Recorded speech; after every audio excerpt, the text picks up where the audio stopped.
त्यांचं मनोबल वाढवण्याचं काम करत आहोत.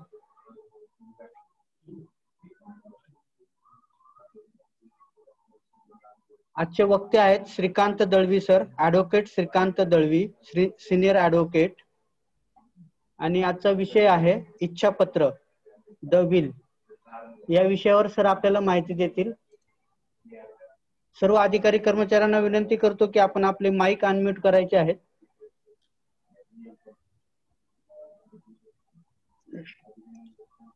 आजच्या या वेबिनार साठी उपस्थित असलेले सर्व अधिकारी कर्मचारी, वकील वर्ग, सहकारी सर्वांचं मी स्वागत करतो. विशेष उपस्थिती Shrimati Anisha Phansalkar madam advocate, Shrimati Nilima Chavan madam, Shrimati Sandhya Bagul madam advocate,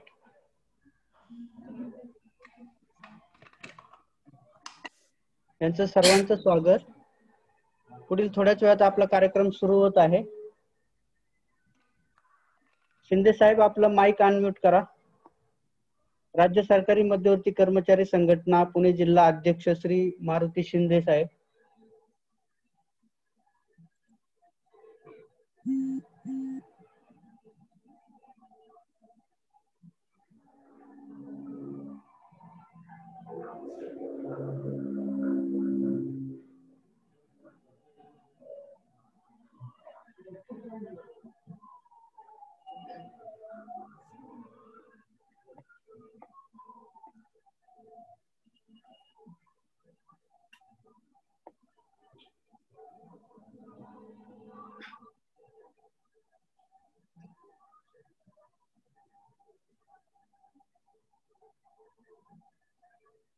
Shrikant Dalvi sir यांचा सुरुवातीला परिचय करून द्यायचा आहे आणि त्यानंतर दळवी सर आपलं लेक्चर सुरू करतील. Advocate Anisha Phansalkar madam. धन्यवाद. राज्य सरकारी कर्मचारी आणि अधिकारी संघटना तुमच्यातर्फे मी आज सगळ्यांचं स्वागत करतेय. खरं सांगायचं तर आपल्या या संघटनेमार्फत साधारण 3 ते 4 लेक्चर मी तुमच्याकरता दिली आणि तुमच्यापैकीच एक कधी होऊन गेले माझं मलाच कळलेलं नाहीये. आता मला असं वाटायला लागले की राज्य सरकारी कर्मचारी संघटनेचाच एक सभासद बी जसं काही आहे अशा पद्धतीनं तुम्ही मला एंटरटेन करताय आणि आज तुमचं मी स्वागत करते. या लॉकडाऊनच्या काळामध्ये खूप छान विषय घेऊन आणि समाजाकरता काहीतरी त्यांचं मनोबल वाढवण्याकरता खूप चांगला उपक्रम तुम्ही राबवलात, त्याकरता धन्यवाद. आज आपला विषय खूप जिव्हाळ्याचा, खूप सामान्य माणसाला अपील होणारा, सामान्य माणसाच्या निकड गरज यांच्याशी संबंधित असणारा असा हा विषय आहे, इच्छापत्र. आपले आजचे वक्ते senior advocate Shrikant Dalvi sir आहेत आणि त्यांचा मी थोडक्यात परिचय करून देते. सरांना आपला परिचय दिलेला अजिबात आवडत नाही, सरांच्या इन्स्ट्रक्शन्स असतात, पण त्याला थोडंसं झुगारून आज मी सरांचा परिचय करून देणार आहे. दळवी सर माफ करा, पण मला परिचय देणं प्रोटोकॉल प्रमाणे प्राप्त आहे. श्रीकांत दळवी सर, सरांचं मूळ गाव खंडाळा मावळ. सध्या मात्र सर पिंपळे गुरव इथे राहायला आहेत. सरांचं शिक्षण आहे BCom LLB. साधारण 28 वर्षापासून सर शिवाजीनगर येथे दिवाणी स्वरूपाची प्रॅक्टिस करतात. सरांचा आणि माझा परिचय गेल्या 30 वर्ष जुना आहे. आम्ही एकाच वेळेला प्रॅक्टिसमध्ये आलो. खूप चांगल्या पद्धतीनं प्रॅक्टिसमध्ये पुढे जाताना काहीतरी सगळ्या समाजाशी असतात तसेच भावबंध, पण तरी सुद्धा एक मैत्री असते आणि त्या मैत्रीच्या नात्यामध्ये खूप चांगली माणसं आपल्या संपर्कात येत राहतात आणि अर्थातच आपलं ज्ञान वाढत जातं. आपला ज्युनियर आहे, सिनियर आहे, कलिग आहे, यापेक्षाही ज्ञानार्जन करणारी व्यक्ती असं म्हणून मी नक्कीच सरांकडे बघते. न्यायालयात वकिली बरोबरच सर जनसेवा बँक, गणेश सहकारी बँक आणि जळगाव जनता बँक याचे कायदेविषयक सल्लागार आहेत. तसेच महत्वाची गोष्ट म्हणजे सावित्रीबाई फुले विद्यापीठाचे राज्यपाल नियुक्त सिनेट सदस्य म्हणून सर सध्या काम पाहत आहेत. ह्याच्या व्यतिरिक्त सरांचा जो काही स्वभाव आहे त्यानुसार आणि सरांनी आतापर्यंतचं कार्य केलंय त्यानुसार मला ज्या गोष्टी माहिती आहेत की ज्या सरांनी मला दिलेल्या नाहीयेत सांगण्यासाठी, पण सर उत्तम वक्ते आहेतच पण कॉलेज जीवनामध्ये सर एक कार्यकर्ता, अभाविपचा कार्यकर्ता म्हणून त्यांनी सुरुवात केली. आणि ती चळवळ अशी आहे, कुठलीही चळवळ म्हणजे ती अभाविपचीच असं नाही, एक चळवळ म्हणूया आपण, ती अशी असते की कुठल्याही गोष्टी विरुद्ध बंड करून उठणं, म्हणजे अन्यायाविरुद्ध. आणि मला असं वाटतं आपण आपल्यासारख्या सगळ्याच लोकांनी जो वसा घेतलाय की अन्यायाविरुद्ध बंड करणं, पेटून उठणं किंवा लोकांना प्रबोधन करणं, त्याचं काम आपण सगळे करतोय. आता वेगवेगळ्या ग्रुपसाठी पण सर काही सामाजिक भान ठेवून कार्यरत असतात. आजचा विषय सरांचा आहे इच्छापत्र. वयाची किती वर्षानंतर इच्छापत्र करावं सर तुम्हाला सांगतीलच, मी त्याच्याविषयी आता बोलत नाही. पण आता सध्या समाजात कोविड-19 मुळे पण एक अनिश्चितता आलेली आहे आणि त्या सगळ्या भूमीचा विचार करता आणि सामान्य माणूस म्हणून पण विचार करता प्रत्येकाला आपली सिक्युरिटी, आपल्या प्रॉपर्टीज आहेत त्याचं योग्य नियोजन व्हावं, ती तिसऱ्याच्या हातात जाऊ नये आणि चांगल्या पद्धतीनं आपण जे काही कमावलंय ते दुसऱ्याला हँडओव्हर करावं, म्हणजे आपल्या प्रॉपर्टीचं नियोजन. आणि मग हे नियोजन करण्याची एक पद्धत आहे इच्छापत्र. आता त्याविषयी आपण जास्ती मी तुमच्याशी न बोलता आपण सरांकडनंच ऐकूया. दळवी सर नमस्ते, आपलं स्वागत आहे. आणि मला वाटतं की आपण आता आपल्या लेक्चरला सुरुवात करावी. धन्यवाद.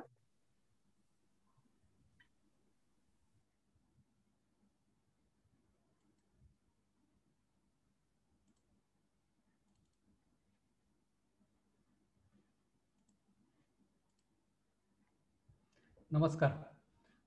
आपण शासनाच्या वेगवेगळ्या खात्यांमध्ये कर्मचारी म्हणून काम करतायत आणि एक आपल्या संघटनेमार्फत आपण एक खूप चांगल्या प्रकारची ॲक्टिव्हिटी सुरू केलेली आहे. अनिशा मॅडम, आवाज येतोय मला?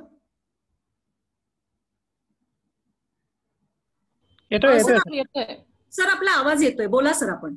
आणि अशा प्रकारच्या व्याख्यानामधून नॉलेज शेअरिंग आपण म्हणूया की आपल्याकडचं जे नॉलेज आहे आपण ते दुसऱ्यांना दिलं पाहिजे आणि आपल्याही नॉलेजचं अपग्रेडेशन झालं पाहिजे. ह्या हेतूने मला वाटतं अशा प्रकारची व्याख्यानमाला आपल्याला डे टू डे लाईफमध्ये या सगळ्या गोष्टींचा उपयोग होत असतो आणि त्यामुळे अशा प्रकारचं लेक्चर सिरीज जे सुरू केलेली आहे ती खरंच एक संघटनेने अशी सुरू करावी, एक चांगली कौतुकास्पद गोष्ट आहे आणि खऱ्या अर्थानं सर्व संघटना आणि समाजातील लोकांना अशा प्रकारच्या लेक्चर सिरीजची खऱ्या अर्थानं गरज आहे. आजचा विषय आपण सुरू करूया. आजचा विषय आहे इच्छापत्र विल.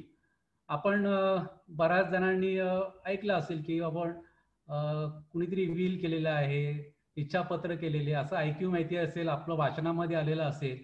याला आणखीन एक शब्द आहे, तो म्हणजे मृत्यूपत्र. आता खरं पाहायला गेलं तर मृत्यूपत्र हा शब्द जर आपण घेतला तर त्यातला मृत्यू हा शब्द जो आहे त्याची आपल्याला भीती वाटते. त्याच्यामुळे बऱ्याच वेळेला असं होतं की नको बाबा, ह्या गोष्टीपासून जर आपण थोडंसं लांब राहिलेलं बरं. पण आता थोडंसं काळाच्या गरज आपण त्याला म्हणूया ती निर्माण झालेली आहे. आपल्या पश्चात आपल्या मिळकतीचं वाटप जे आहे, आपल्या मिळकतीची विल्हेवाट जी आहे ती आपल्या इच्छेप्रमाणे झाली पाहिजे. असं जर व्हायचं असेल तर आपल्याला कायद्याने एक चांगली प्रोव्हिजन करून दिलेली आहे आणि ती आहे ती म्हणजे विल आहे, इच्छापत्र अशी आहे. आता बऱ्याच वेळेला ह्या गोष्टी आपण ऐकल्यानंतर करावं की न करावं असं आपल्या डोक्यामध्ये बऱ्याच वेळेला असतं. मग खऱ्या अर्थानं अशा प्रकारचं इच्छापत्र करण्याची गरज काय आहे? त्यामुळे आपण सुरुवातीला ह्या गोष्टी पाहूया की का नेमकं कशाला इच्छापत्र करायचं, आपण काय त्याची गरज आहे. म्हणजे वैयक्तिक पातळीपासून समाजाच्या आपण सगळ्या गोष्टींनी याचा सगळ्या बाजूने एक विचार करूया. सध्या कोर्टामध्ये आम्ही पाहतोय की वेगवेगळ्या प्रकारचे दावे सुरू झालेले आहेत. आपण पाहिलेले आपल्याला सगळ्यांना माहिती आहे की मुलींना समान हिस्सा प्रॉपर्टीमध्ये दिलेला आहे. मुलींच्या विरुद्ध मी बोलत नाहीये, परंतु त्यामुळे मोठ्या प्रमाणामध्ये कोर्टामध्ये दावे येतात. भावाच्या विरुद्ध आहे, वडिलांच्या विरुद्ध दावे मोठ्या प्रमाणामध्ये आहेत. नुसते ते दावे नाहीयेत तर आई वडिलांचे मुलांच्या विरुद्ध पोटगीसाठी दावे आहेत. अशा आपल्याला अनेक केसेस जे आहेत ते सांगता येतील. त्याच्यामध्ये मी आपल्याला एक सांगू इच्छितो की एक मराठी चित्रपटामध्ये काम करणारी अभिनेत्री, मी नाव घेत नाही, परंतु आपल्या आई वडिलांचं घर स्वतःच्या नावावर केल्यानंतर त्यांचा सांभाळ करत नव्हते, ते भाड्याच्या खोलीमध्ये राहत होते. तेव्हा अशा त्या आई वडिलांना त्या मुलीच्या विरुद्ध कोर्टामध्ये पोटगीचा दावा दाखल करावा लागलेला होता. त्याचप्रमाणे मिळकतीसाठी मोठ्या प्रमाणामध्ये द्यावे. मग ते आता आपल्याला कल्पना असेल, आपण पुण्यामध्ये राहतोय, पुण्याच्या आसपास किंवा जे शहरामध्ये महाराष्ट्रामध्ये जी मोठी मोठी शहरं डेव्हलप झालेली आहेत, मोठ्या प्रमाणामध्ये जमिनीला किमती आलेल्या आहेत, त्याच्यामुळे मोठ्या प्रमाणामध्ये मिळकतीचे दावे कोर्टामध्ये दाखल झालेले आहेत. आता हे सर्व करत असताना एक ट्रेंड आम्हाला सगळ्यांना असं लक्षामध्ये आला समाजामध्ये, की आपल्या सगळ्या आई वडिलांना असं वाटतं की आपण आपल्या मुलांना सर्व काही रेडीमेड दिलं पाहिजे आणि त्याच्यामुळे अनेक कॉम्प्लिकेशन्स निर्माण व्हायला लागलेले आहेत. मला वाटतं आपण जे सगळे या ठिकाणी जे ऐकतायत लेक्चर, आपल्यापैकी कुणालाही रेडीमेड प्रॉपर्टी आपल्या आई वडिलांनी दिली नाही. परंतु आत्ताच्या काळामध्ये आम्ही मुलांचं भविष्य जे आहे ते सुरक्षित राहावं म्हणून त्यांना रेडीमेड कसं देता येईल. मग मुलगा म्हटला की बाबा सगळी प्रॉपर्टी माझ्या नावावर करा, मला बिझनेससाठी पैसे पाहिजेत. आई वडील सगळी प्रॉपर्टी जी आहे ती मुलाच्या नावे करतात आणि मग मोठ्या प्रमाणामध्ये त्या ठिकाणी कॉम्प्लिकेशन्स निर्माण होतात. त्यामुळे हा एक ट्रेंड समाजामध्ये चाललेला आहे, याचाही आपण या ठिकाणी विचार करण्याची आवश्यकता आहे. आणि अतिशय काळजी मुलांची, मी म्हटलं की अनावश्यक काळजी, मुलं त्यांची डेव्हलप होतील, प्रॉपर्टी कमवतील, पण आपण खूप काळजी करतो आणि त्यातून आपण काही चुका करत असतो. तर त्याच्यामध्ये मला एक केस, आपल्याला उदाहरण इंदोरी मधले एक केस आहे. आमच्याकडे माझ्याकडे ते मॅटर आलेलं होतं की मुलीने वडिलांच्या आणि भावाच्या विरुद्ध दावा दाखल केला आणि वाटपाचा दावा होता, करोडो रुपयाची जमीन आहे. त्या वडील म्हणले की आपण बसून एकत्र काहीतरी कॉम्प्रोमाइज करूया. आम्ही त्यांचे वकील, आम्ही ते कॉम्प्रोमाइज साठी एका ठिकाणी बसलो होतो. त्यावेळेला मुलगी म्हणली ठीक आहे मी दावा काढून घेते, परंतु वडिलांनी संबंध गावाच्या चौकामध्ये वडिलांनी माझी पाय धरून माफी मागितली पाहिजे. अशा प्रकारचं वक्तव्य आपल्या मुलीकडून ऐकल्यानंतर वडिलांना मात्र प्रचंड टेन्शन आलं. त्याच दिवशी वडील रात्री 12 वाजता हार्ट अटॅकने गेले. ह्या गोष्टी ज्या आहेत, ह्या गोष्टींचा विचार आम्ही करायला कधी शिकलं पाहिजे की नाही. एक आमचे मित्र होते, निवृत्ती DC होते रेल्वेमध्ये, सगळी प्रॉपर्टी मुलांच्या नावे करून ठेवलेली होती आणि नंतर मुलांनी त्यांना घरातून हाकलून दिलं. मग कुठेतरी भाड्याच्या एका खोलीमध्ये राहत होते आणि मग त्यांची एक आम्हाला पुन्हा एक केस करावी लागली. अशा प्रकारची समाजामध्ये अनेक प्रकरणाची उदाहरणं आपल्याला दिसून येतात. एक आपल्याला सगळ्यांना माहिती आहे, सकाळमध्ये एक खूप काही महिन्यापूर्वी एक बातमी आलेली होती. त्याचा टायटल होता, तो एकटा जळत होता. वडिलांनी सगळी प्रॉपर्टी मुलाच्या नावे केली. मुलांनी वडिलांना नंतरच्या काळामध्ये वृद्धाश्रमामध्ये ठेवलं. वडील आजारी आहेत असं वृद्धाश्रमाच्या डायरेक्टरनी त्या लोकांना सांगितलं, व्यवस्थापकाने, बघ तुमचे वडील आजारी आहेत, तुम्ही या. परंतु मुलगा गेला नाही. वडील गेल्यानंतर कळालं तरी मुलगा गेला नाही. त्यांचं सगळं उत्तर कार्य जे आहे ते त्या आश्रमाच्या लोकांना करावं लागलं. समाजामध्ये अशा प्रकारची स्थिती का निर्माण होते ह्याचा विचार आपण जर केला तर या सगळ्या गोष्टीचा कुठेतरी आपल्याला मूळ जे आहे ते आपल्या लक्षात येते की ती प्रॉपर्टी हा प्रकार आहे. मग ही प्रॉपर्टी जी आहे, ही प्रॉपर्टी जर आम्हाला आमच्या पश्चामध्ये, आमच्या हयातीत आम्ही तिचं नीट मॅनेजमेंट जर केलं आणि हयातीमध्ये त्या प्रॉपर्टीचा आम्ही उपभोग घेतला आणि आपल्या पश्चामध्ये ती आपल्या मुलांमध्ये आपल्या इच्छेप्रमाणे त्याचं वाटप झालं तर एक अशा प्रकारचे दावे जे आहेत ते कोर्टामधले जे आहे ते कमी होऊ शकतात. आपल्या इच्छेप्रमाणे आपल्या मुलांना किंवा मुलींना आपल्याला ती प्रॉपर्टी देता येऊ शकते. त्यामुळं ह्या गोष्टीची आपल्याला, सगळ्या गोष्टीचा आपल्याला कोर्टामधले दावे कमी करायचे असतील, वाद समाजामध्ये निर्माण झालेले कमी करायचे असतील, वडील विरुद्ध भाऊ ह्यांच्या विरुद्ध जे संघर्ष चाललेले आहेत, नात्या संपुष्टात येते, ही सगळी भांडणं जी प्रॉपर्टीसाठी झालेली आहेत, ही भांडणं जर आम्हाला कमी करायची असेल तर आम्हाला नक्कीच विल हा एक अल्टिमेट, हा एकच पर्याय असं मला म्हणायचं नाहीये. This is one of the option, एक चांगला ऑप्शन आहे असं मला या ठिकाणी सांगायचं वाटतं. आपल्याला सगळ्यांना कल्पना आहे की मृत्यू निश्चित जरी असला तरी त्याची वेळ ही सर्वांना सांगून कधी येत नाही, ते अनिश्चित असते. वेळ अनिश्चित असते, मृत्यू कधी येऊ शकतो. त्यामुळं मृत्यू निश्चित आहे परंतु वेळ अनिश्चित. मग आम्हाला आमच्या हयातीमध्ये प्रॉपर्टीचं आपल्याला व्यवस्थापन करता येऊ शकतं आणि त्याच्यावर मग एक उपाय आहे तो विल. आता विल जे आहे, विल म्हणले की आपल्या डोळ्यासमोर बऱ्याच गोष्टी येतात. मग वकील आले, मग कुठेतरी कोर्ट जाणं आलं, मग कुठेतरी सब रजिस्ट्रारकडे जाणं आलं. बऱ्याच वेळेला मग आपल्या ह्या कटकटी नको, आपल्याला त्या सगळ्या कटकटी वाटतात आणि मग त्या कटकटी नको. काय वेळेला नक्की किती खर्च आहे, आपली फसवणूक तर होणार नाही असंही आपल्या सगळ्यांच्या मनामध्ये असतं. त्यामुळे ह्या सगळ्या गोष्टी ज्या आहेत, या सगळ्या गोष्टींचा विचार करता आपल्याला विल करणं आहे, केलं पाहिजे असं मी नक्की सुचवेल. आपल्याला कल्पना असेल की आपल्याला भारतीय वारसा कायदा जो आहे, या कायद्यामध्ये व्हील या कसं करावं काय करावं याची सगळी प्रोव्हिजन दिलेली आहे. त्यातल्या कलम 2H मध्ये व्हीलची व्याख्या दिलेली आहे. आता मी आपल्या सगळ्यांना, आपण सगळे कर्मचारी आहात, काही त्यातले वकील मंडळी असतील, ही व्याख्या मी नेमकं का सांगतो, कारण या व्याख्यामध्ये ते व्हील नेमकं काय आहे याची त्याचं इंटरप्रिटेशन आपण जे म्हणूया ते सगळं इन्क्लूड त्याच्यामध्ये झालेलं आहे. त्यातलं will means the legal declaration of the intention of testator with respect of his property which he desire to be carried into effect after his death. आपण आता या डेफिनेशनला 3 गोष्टींमध्ये विभागूया. The legal declaration of the intention of testator म्हणजे जो कोणी will करणार आहे त्याचं ते कायदेशीर डिक्लेरेशन आहे, legal declaration. The intention, legal declaration of intention, त्याचं जे इंटेन्शन जे आहे, त्याची इच्छा जी आहे, त्याचं कायदेशीर दस्त असा तो प्रकार म्हणूया आपण त्याला. With respect of his property, कशाबाबतचं डिक्लेरेशन, तर त्याची जी मिळकत जी आहे, आता ती मिळकत, ती सेल्फ एक्वायर वगैरे आपण ते पुढच्या भागामध्ये पाहतोय, पण त्याची मिळकत, त्यातलं with respect of his property, त्यातला हिज जो आहे तो अतिशय महत्वाचा आहे. तो का महत्वाचा आहे मी आपल्याला त्या पुढच्या भागामध्ये सविस्तर सांगणार आहे. आणि नंतरचा जो पार्ट आहे, he desires to be carried into effect after his death. मग ते कधी इम्प्लिमेंट करायचं आहे, तर त्यांच्या मृत्यूनंतर त्याचा अंमल जो आहे तो होणार आहे. अशा प्रकारची ही डेफिनेशन आहे. या डेफिनेशन मध्ये सगळ्या गोष्टी कव्हर झालेल्या आहेत.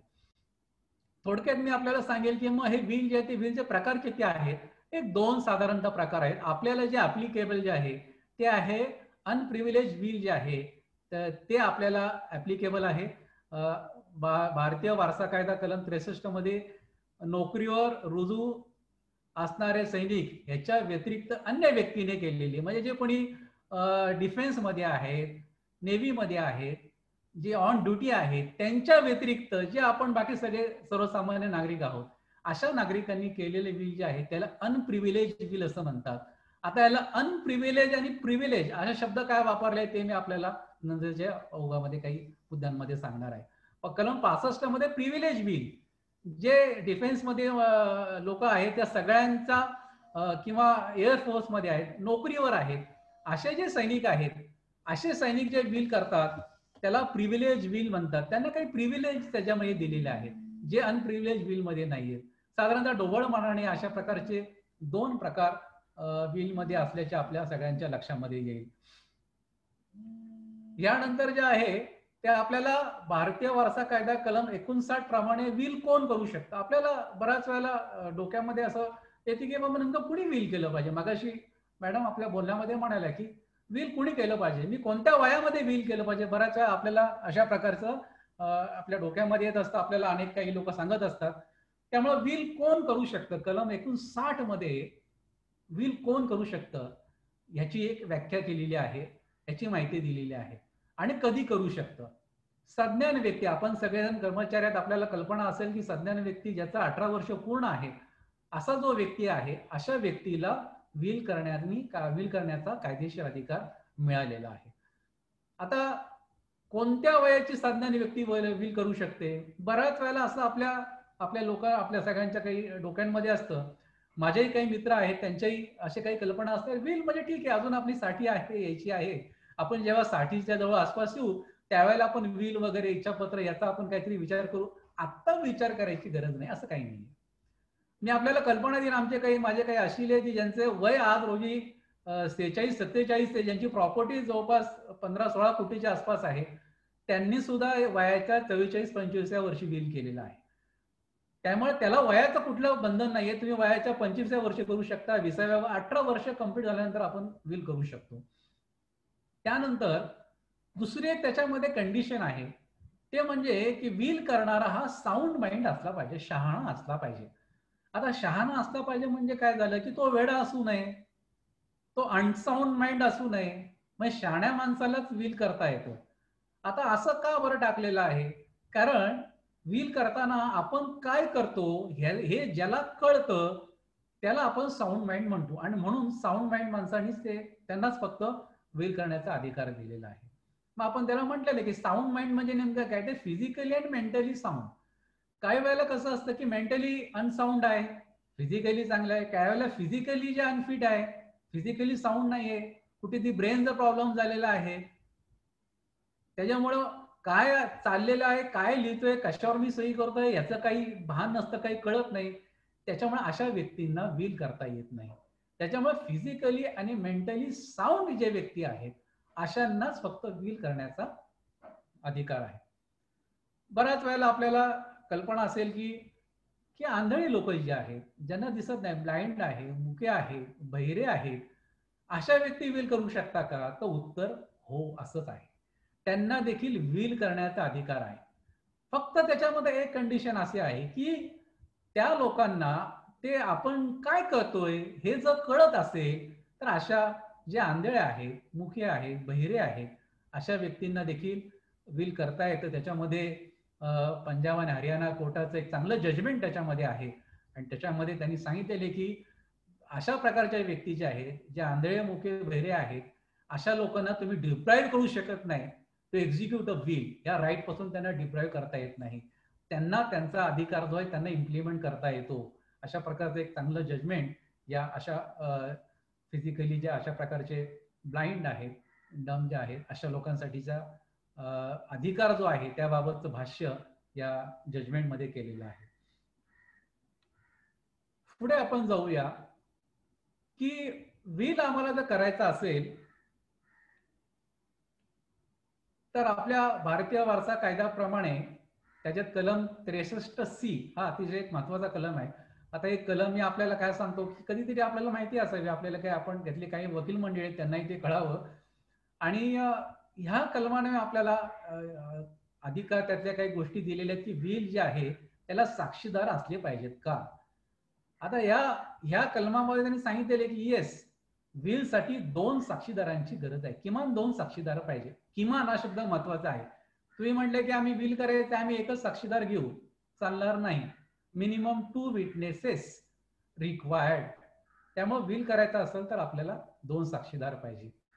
आता दुसरं त्याच्यामध्ये आहे की लाभार्थींना साक्षीदार होत नाही आहे. मी माझ्या मुलाला विल करून प्रॉपर्टी देतोय आणि माझा मुलगा साक्षीदार आहे, चालणार नाही. जे कोणी लाभार्थी आहेत त्यांना साक्षीदार होता येणार नाही. आणि सपोज एखाद्या विल मध्ये काही कोर्ट मॅटर झालं आणि कोर्टामध्ये विल प्रूव्ह करण्याची जेव्हा गरज येईल त्यावेळेला या दोन्हीपैकी एक कोणी साक्षीदार जरी असला आणि त्यांनी कोर्टामध्ये जबानी दिली तरी विल जे आहे ते प्रूव्ह होतं. त्यामुळे एक साक्षीदार कोर्टामध्ये विल प्रूव्ह करू शकतो. दुसरं, साक्षीदार जे विलचे आहेत ते विल करणाऱ्यापेक्षा वयाने लहान असले पाहिजेत. आता तुम्ही म्हणाल असं का बरं? आपण असं गृहीत धरूया की एखादा विल करणारा 45 वर्षाचा आहे आणि त्यांनी त्याचे काका म्हणा किंवा अन्य घरातले वडील मंडळी म्हणा अशा 60-65 वयाच्या माणसांना साक्षीदार केले. आता गंमत बघा, ज्यांनी विल केलेला आहे तो जिवंत असताना ज्यांनी साक्षीदार म्हणून सहाय्य केलेला आहे ते मृत्यू जर पावले तर पुढं मात्र एखाद्या वेळेला विल प्रूव्ह करायची जेव्हा वेळ येईल तेव्हा मात्र अडचण निर्माण होईल. त्याच्यामुळं विल करणारा जर 50 वर्षाचा असेल तर त्यांनी त्याच्या वयापेक्षा कमी वयाचे साक्षीदार जे आहेत ते नेहमी साक्षीदार म्हणून आपल्या विल मध्ये घेणं आवश्यक आहे. आता हे कुठं कायद्यामध्ये सांगितलेलं आहे का? तर नाही. कायदा काय म्हणतोय? 2 साक्षीदार पाहिजे. कमी वयाचे जास्त वयाचे म्हटले नाही. पण ज्या वेळेला कोर्टामध्ये अनेक काही केसेस येतात, काही तांत्रिक अडचणी निर्माण होतात, त्यामुळं अशा प्रकारच्या गोष्टीच्या ज्या आमच्या लक्षामध्ये येतात त्या आम्ही मग टेक्निकली जे आहेत ते आपल्या सगळ्यांना आपल्या लोकांना सांगत असतो. त्याच्यामुळे कमी वयाचे साक्षीदार जे आहेत ते नेहमी विल करताना असण्याची आवश्यकता आहे. आता विल कोणत्या मिळकतींचे करता येतं? आता हा एक फार महत्वाचा मुद्दा आहे. कारण आपल्या सगळ्यांना कल्पना असेल की आपल्या डोक्यामध्ये काही कन्फ्युजन असतात, काही गोंधळ असतात की बाबा नेमका कुठल्या प्रॉपर्टीचं मला विल करता येईल. मी घरातला करता आहे आणि सातबाराला सगळी जमीन माझ्या मालकीची आहे, पण माझे मागे 2 भाऊ आणि बहिणी सुद्धा आहेत, पण सातबाराला करता म्हणून माझंच नाव आहे. गैरसमज बऱ्याच वेळेला असे होतात की माझ्या नावावर आहे ना, मग मी सगळ्या जमिनीचं विल करू शकतो. तसं करता येत नाही. त्याच्यामुळे पहिल्यांदा कुठल्या प्रॉपर्टीचं विल करता येतं हे आपण पहिले लक्षात घेऊया. स्वकष्टार्जित मिळकत, त्याला आपण सेल्फ एक्वायर्ड प्रॉपर्टी असं म्हणूया. आता स्वकष्टार्जित मिळकत म्हणजे कोणती? मी नोकरीला आहे, माझ्या पगारातून जे काही पैसे राहिले होते त्या पैशातून मी जर एखादं घर, एखादा प्लॉट खरेदी केला असेल तर तो माझा, ती माझी स्वकष्टार्जित मिळकत, ती माझी सेल्फ एक्वायर्ड प्रॉपर्टी. त्यामुळे अशी जी मिळकत जी आहे, अशी मिळकत जी आहे ती माझ्या हयातीमध्ये मी विकू शकतो, मी कुणालाही बक्षीसपत्राने देऊ शकतो आणि त्या मिळकतीचं विल देखील मी करू शकतो, कारण ती माझी स्वकष्टार्जित आहे. दुसरी मिळकत असते वडिलोपार्जित. आता मी मागाशी म्हटलं सगळी जमीन माझ्या नावावर आहे म्हणून मी त्याचं बिल करू शकता काय, तर उत्तर नाही. वडिलोपार्जित मिळकतीमध्ये माझा जो अनडिवायडेड शेअर आहे, अविभाज्य हिस्सा आपण म्हणूया, कारण वाटणी झालेली नाहीये, अशा अविभाज्य हिस्सा जो आहे, हिंदू वारसा कलम 30 मध्ये त्यांनी म्हटलेला आहे की अशा प्रकारच्या प्रॉपर्टीमध्ये जर तुमचा जर अनडिवायडेड शेअर असेल तर अशा अनडिवायडेड शेअर जो आहे त्याचा उल्लेख तुम्ही तुमच्या विल मध्ये करू शकता. You can bequeath that property undivided share by making a will. त्याच्यामुळे ही गोष्ट आपण लक्षात घेतली पाहिजे. नुकताच मी इथं आपल्याला मुद्दाम एक जजमेंट रेफर केलेला आहे, विनीता शर्मा वर्सेस राकेश शर्मा. सर्वोच्च न्यायालयाने 11/8/2020 काही दिवसांपूर्वीच एक निकाल दिलेला आहे, आपण सगळ्यांनी तो वाचला असेल. व्हॉट्सअप ग्रुपमध्ये आपल्या व्हॉट्सअप गुरु जे आहेत आपल्याला अनेक गोष्टी शिकवत असतात, त्यांनी देखील आपण त्यावेळेला त्याच्यामध्ये देखील आपण काही वाचलं असेल.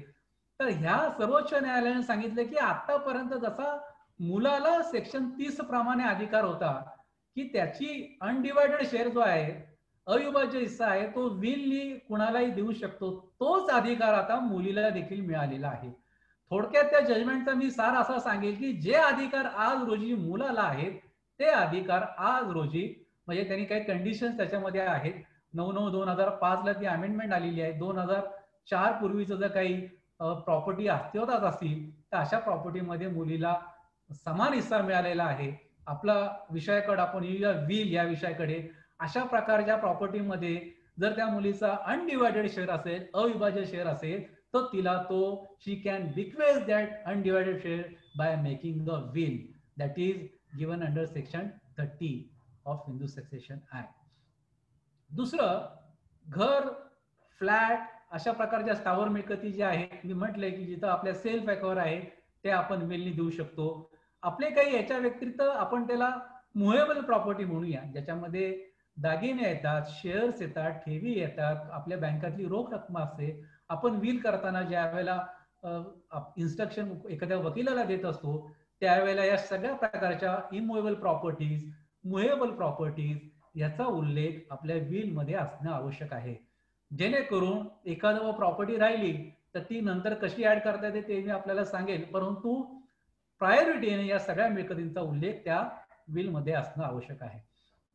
आणि दुसऱ्याच्या मिळकतीचं विल करता येत नाही. मी आपल्याला म्हटलं की आपल्या प्रॉपर्टीचं सेल्फ एक्वायर प्रॉपर्टी, वडिलोपार्जित मधील आपला हिस्सा, एवढ्याच मिळकतीचा आपल्याला विलनी ती प्रॉपर्टी देता येते.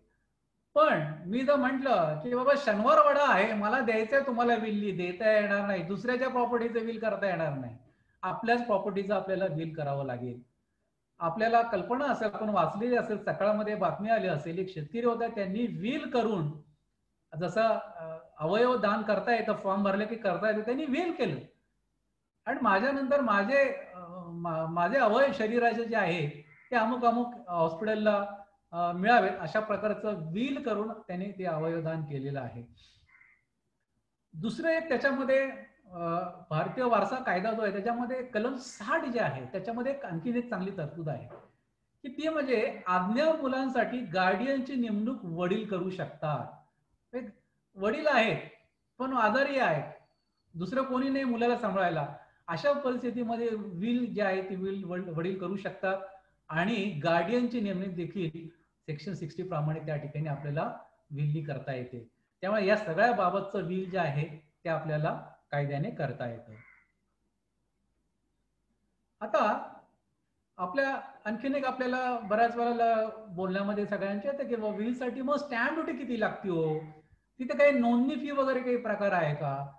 तर कायद्याने कुठल्याही प्रकारची स्टॅम्प ड्युटी विल करण्यासाठी लागत नाही. कायद्याने कुठल्याही प्रकारची नोंदणी फी व्हील करण्यासाठी लागत नाही. जे मिनिमम शुल्क जे असतं 100 रुपयाचं तेवढंच फक्त लागतं. व्हील हे साधारण पेपरवर आपल्याला करता येतं. त्याच्यामुळे कुठल्याही प्रकारची स्टॅम्प ड्युटीची गरज नाही, कुठल्याही प्रकारची मोठी नोंदणी फी लागत नाही आणि मग साध्या पेपरवर आपण व्हील करू शकतो. पण तरी सुद्धा आमचे वकील मंडळींकडे आमच्या साहेब थोडा आवाजाचा प्रॉब्लेम दिसतोय. रेंजचा हॅलो.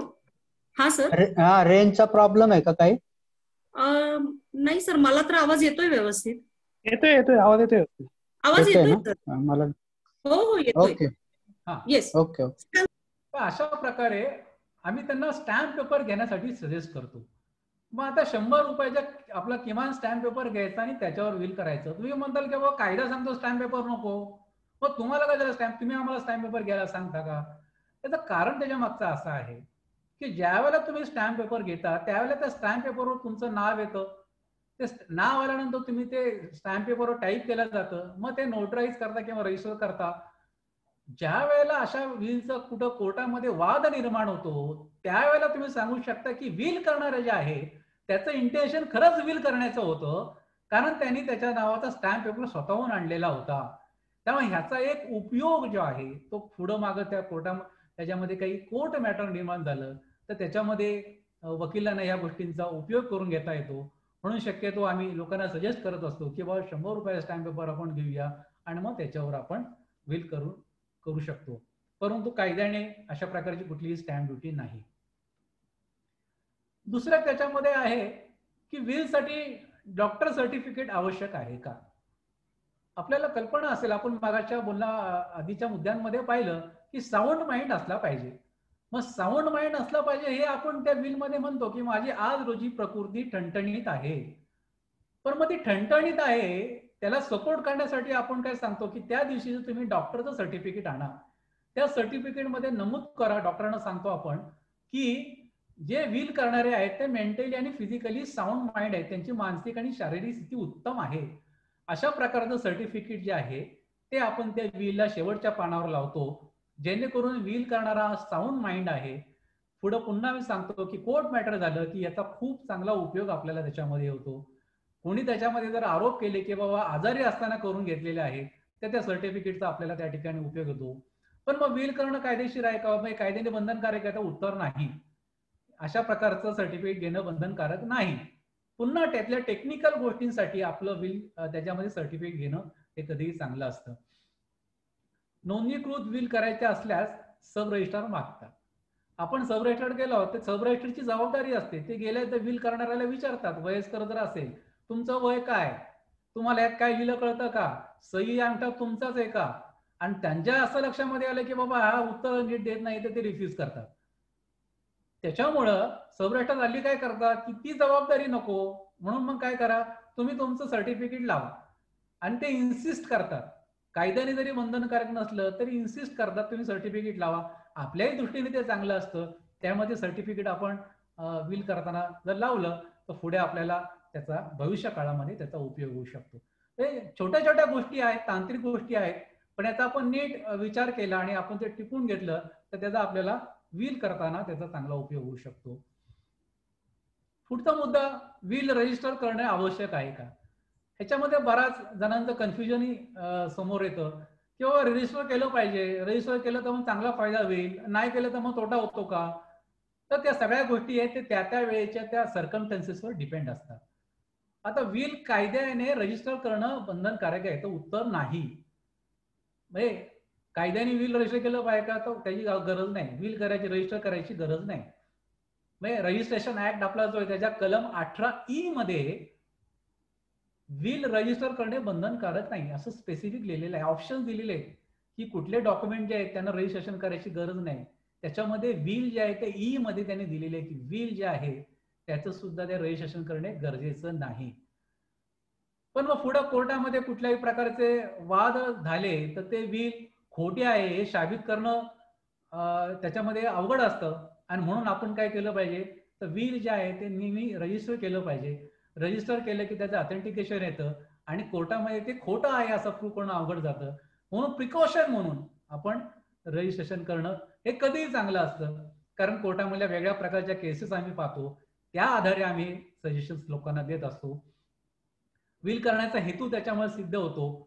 विल करणार तिथे गेलेला आहे, सह्या अंगठ्या केलेल्या आहे, साक्षीदार आहेत, त्यांनी सह्या अंगठ्या तिथे दिलेल्या आहेत कॉम्प्युटरवर, आणि तिथे हेतू जो आहे विल करणाऱ्याचा तो त्या ठिकाणी तिथे समोर येतो.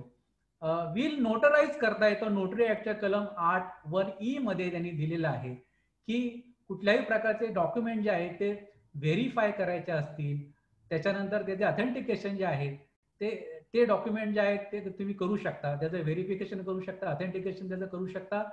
तर ते डॉक्युमेंट जे आहेत ते डॉक्युमेंट्स कुठले, ते एनी डॉक्युमेंट्स म्हटलेले आहेत, त्याच्यामध्ये विल देखील आपल्याला नोटराइज करता येतं. त्यामुळं अशा आपल्याला बऱ्याच वेळेला येतं की मग नोटराइज करणं चांगलं का रजिस्ट्रेशन केलेलं चांगलं. तर मी आपल्याला सजेस्ट करेन की दोन्ही प्रकारे केलं तरी चांगलं. रजिस्ट्रेशन केलेलं हे आणखीन त्यामध्ये चांगलं असू शकतं. मी नोटरी आहे तरी देखील मी सांगेन की आपण विल रजिस्टर केलं तर कधीही चांगलं असतं.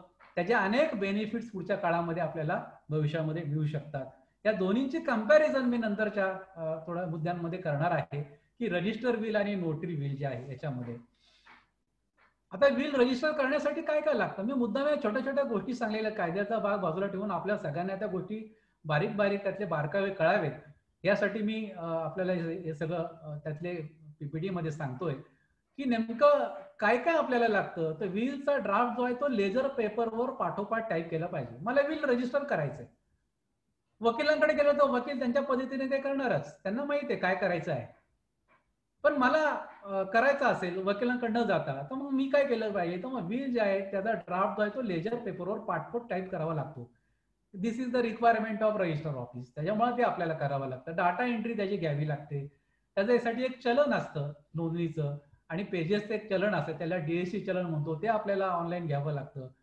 आणि विल करणारा जो आहे त्याचा फोटो, त्याचे आयडी प्रूफ, आधार आणि पॅन कार्ड, 2 साक्षीदार, त्यांचे फोटो, आधार आणि पॅन कार्ड, हे जे आहे आपल्याला विल सोबत जोडावं लागतं. ओळख देणारे ऍडव्होकेट आपल्याला लागतात. जर ऍडव्होकेट नसतं, आपल्याला ऍडव्होकेट न घेता करायचा असेल तर कोणतेही 2 साक्षीदार, पुन्हा त्यांचे फोटो आणि आयडी प्रूफ ह्या गोष्टी लागतात.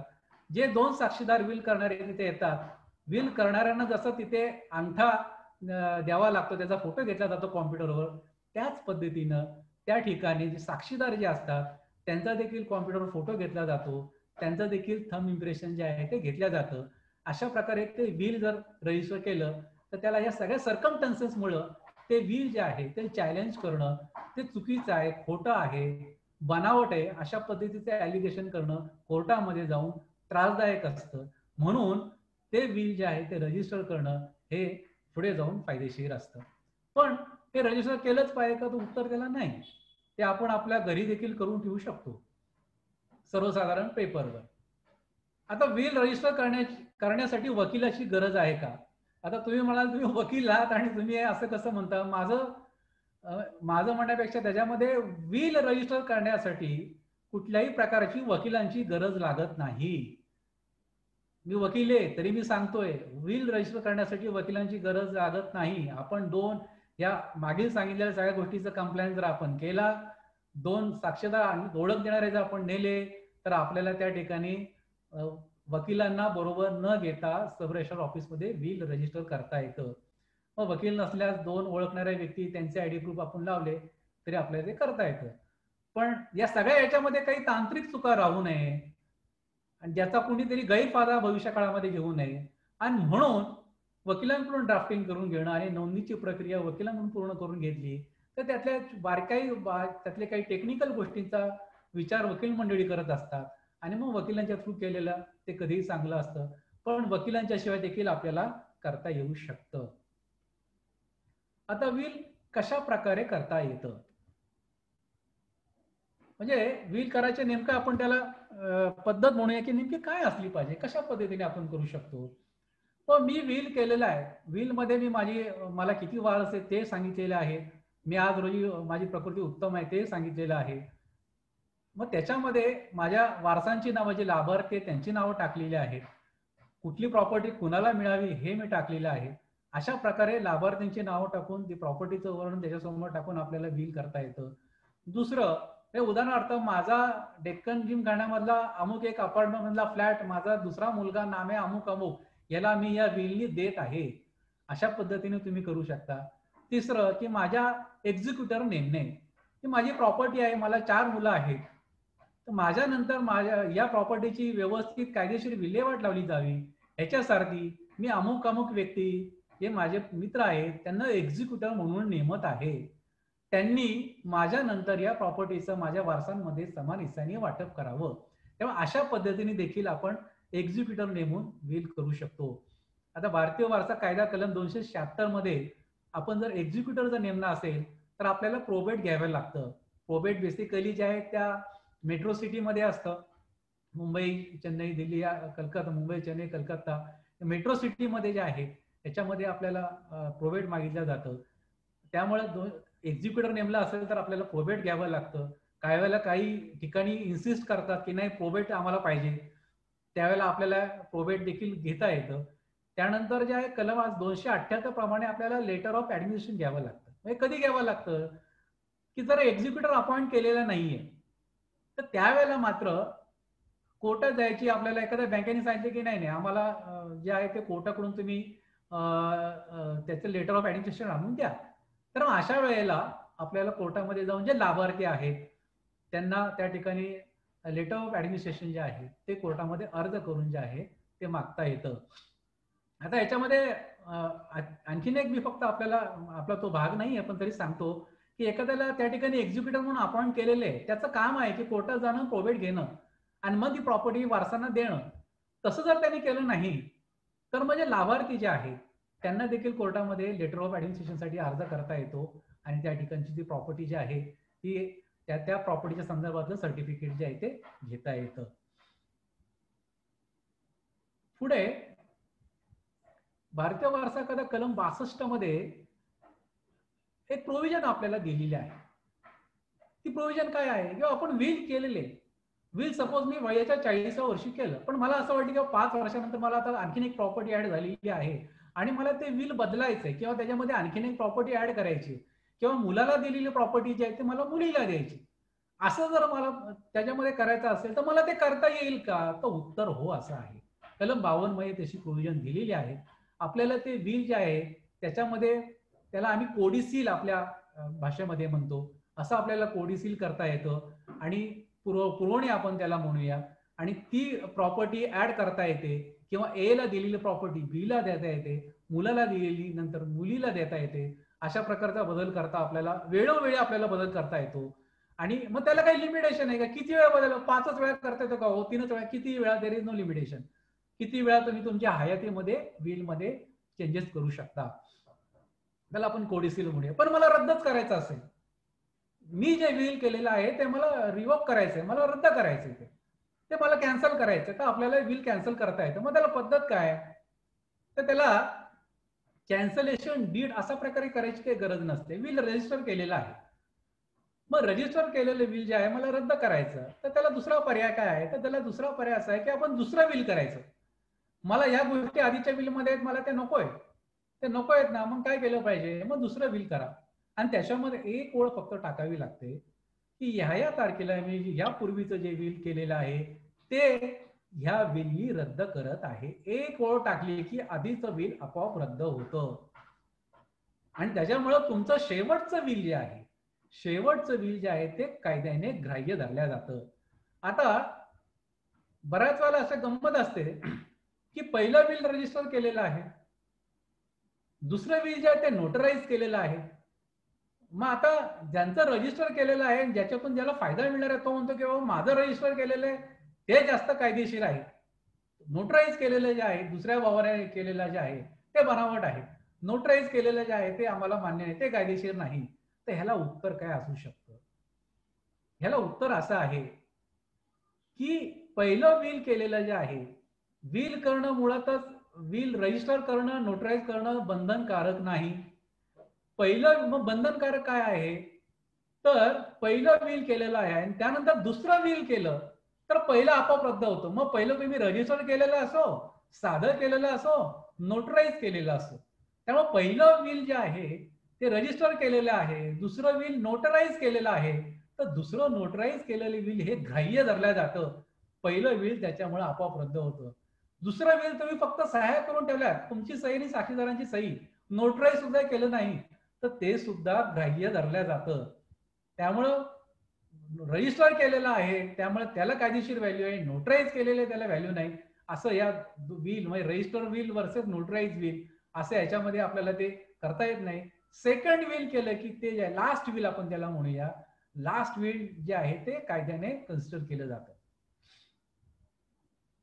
आता साधारणतः या सगळ्या गोष्टी टेक्निकली कुणी केलं पाहिजे, कुठल्या प्रॉपर्टीचं केलं पाहिजे, हे सगळ्या गोष्टी आपण पाहिल्यानंतर नेमकं काय त्या विल मध्ये असलं पाहिजे मजकूर. एखाद्या मला विल करायचंय, मी माझी माहिती वकिलांना दिली, वकिलांनी मला ड्राफ्ट दिला, मी त्या ड्राफ्ट मध्ये काय नेमकं पाहिलं पाहिजे की ज्याच्यामध्ये काही चुका राहू नये. माझं पूर्ण नाव बरोबर आहे का हे मी पाहिलं पाहिजे, पत्ता माझा बरोबर दिलेला आहे का हे मी पाहिलं पाहिजे, प्रकृती बाबतचा मजकूर आहे का.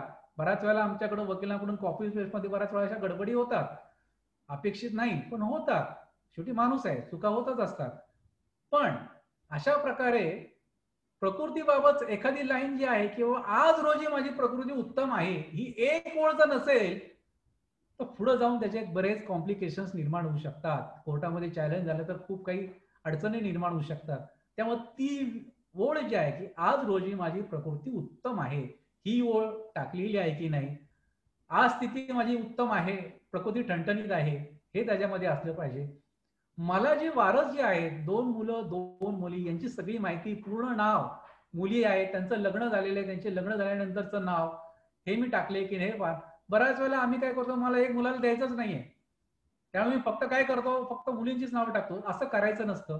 याचं कारण आहे की पुढे अशा जर कुणी ज्याचं नाव आपण मुलाचं टाकलं नाही आणि पुढे त्यांनी ते चॅलेंज केलं तर त्याचे काही बेनिफिट तो घ्यायचा, डिसएडव्हान्टेज घ्यायचा, त्याचा उपयोग करू शकतो.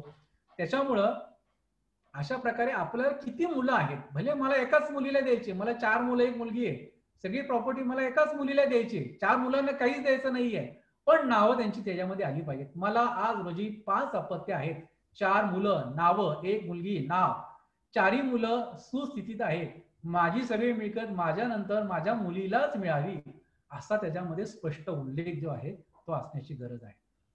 आपल्याला कोणती मिळकत द्यायची की याचा उल्लेख त्याच्यामध्ये असला पाहिजे. स्थावर मिळकत, स्थावर मिळकतीमध्ये फ्लॅट नंबर, बिल्डिंगचं नाव, सर्वे नंबर आणि गावाचं नाव.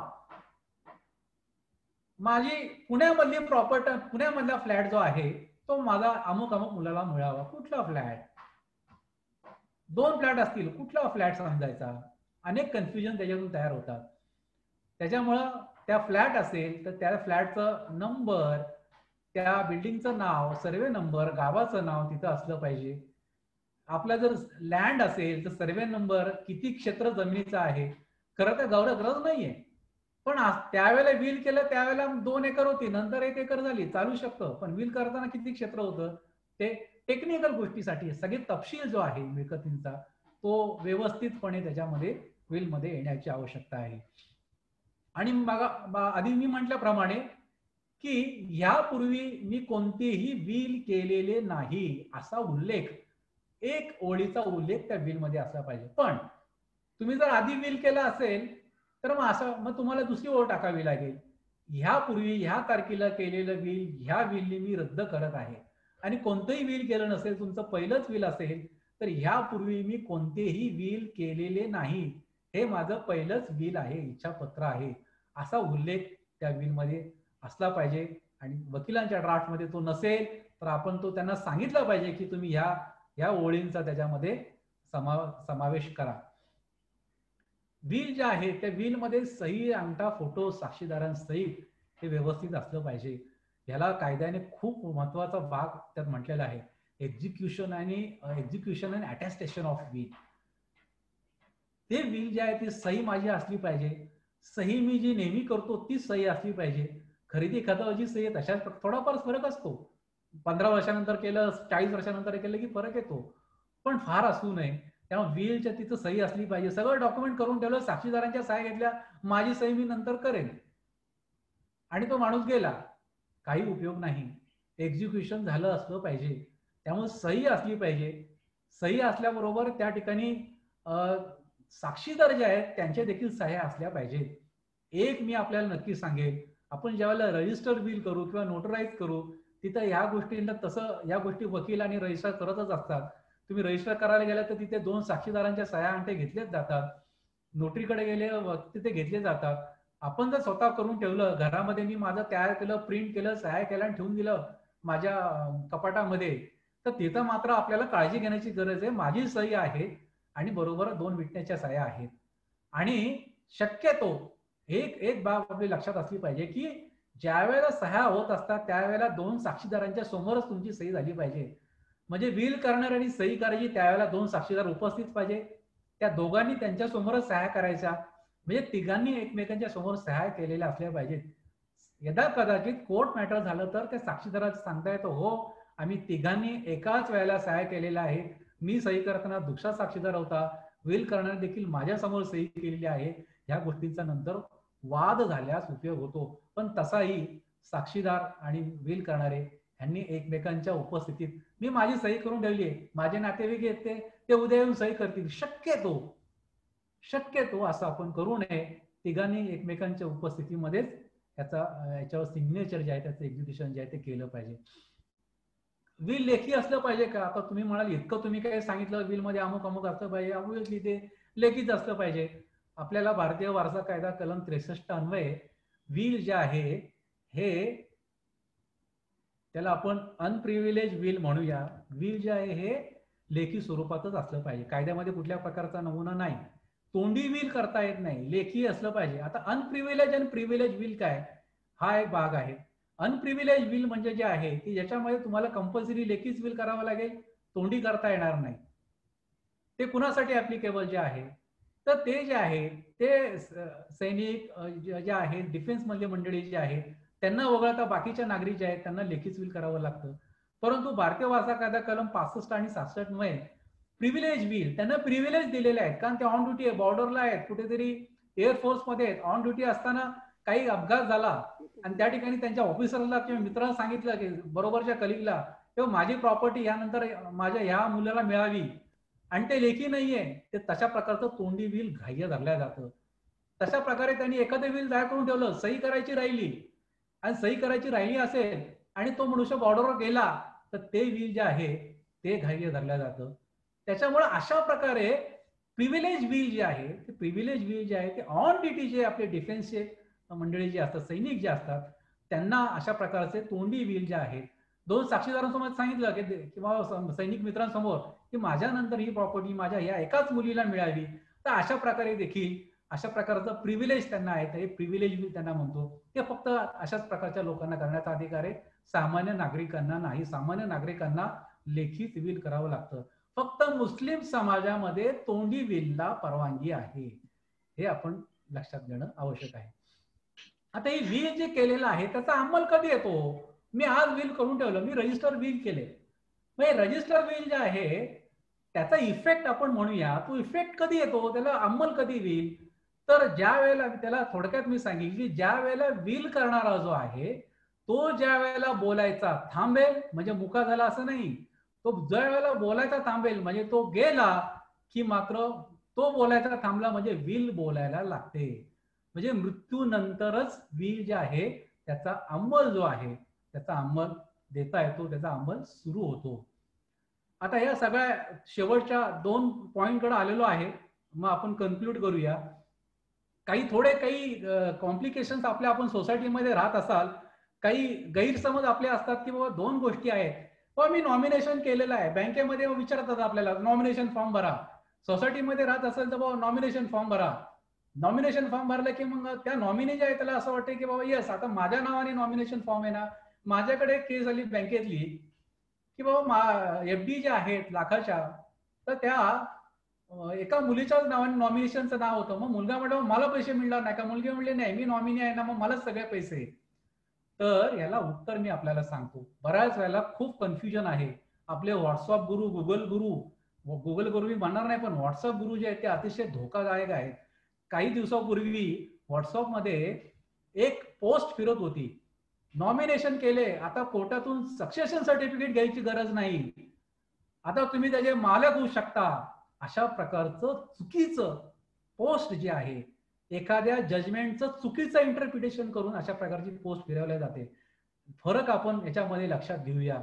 नॉमिनी हा विश्वस्त असतो. सोसायटी, बँक, शेअर्स, विमा इथे नॉमिनेशन करावे लागते, परंतु नॉमिनीला मालकी हक्क मिळत नाही.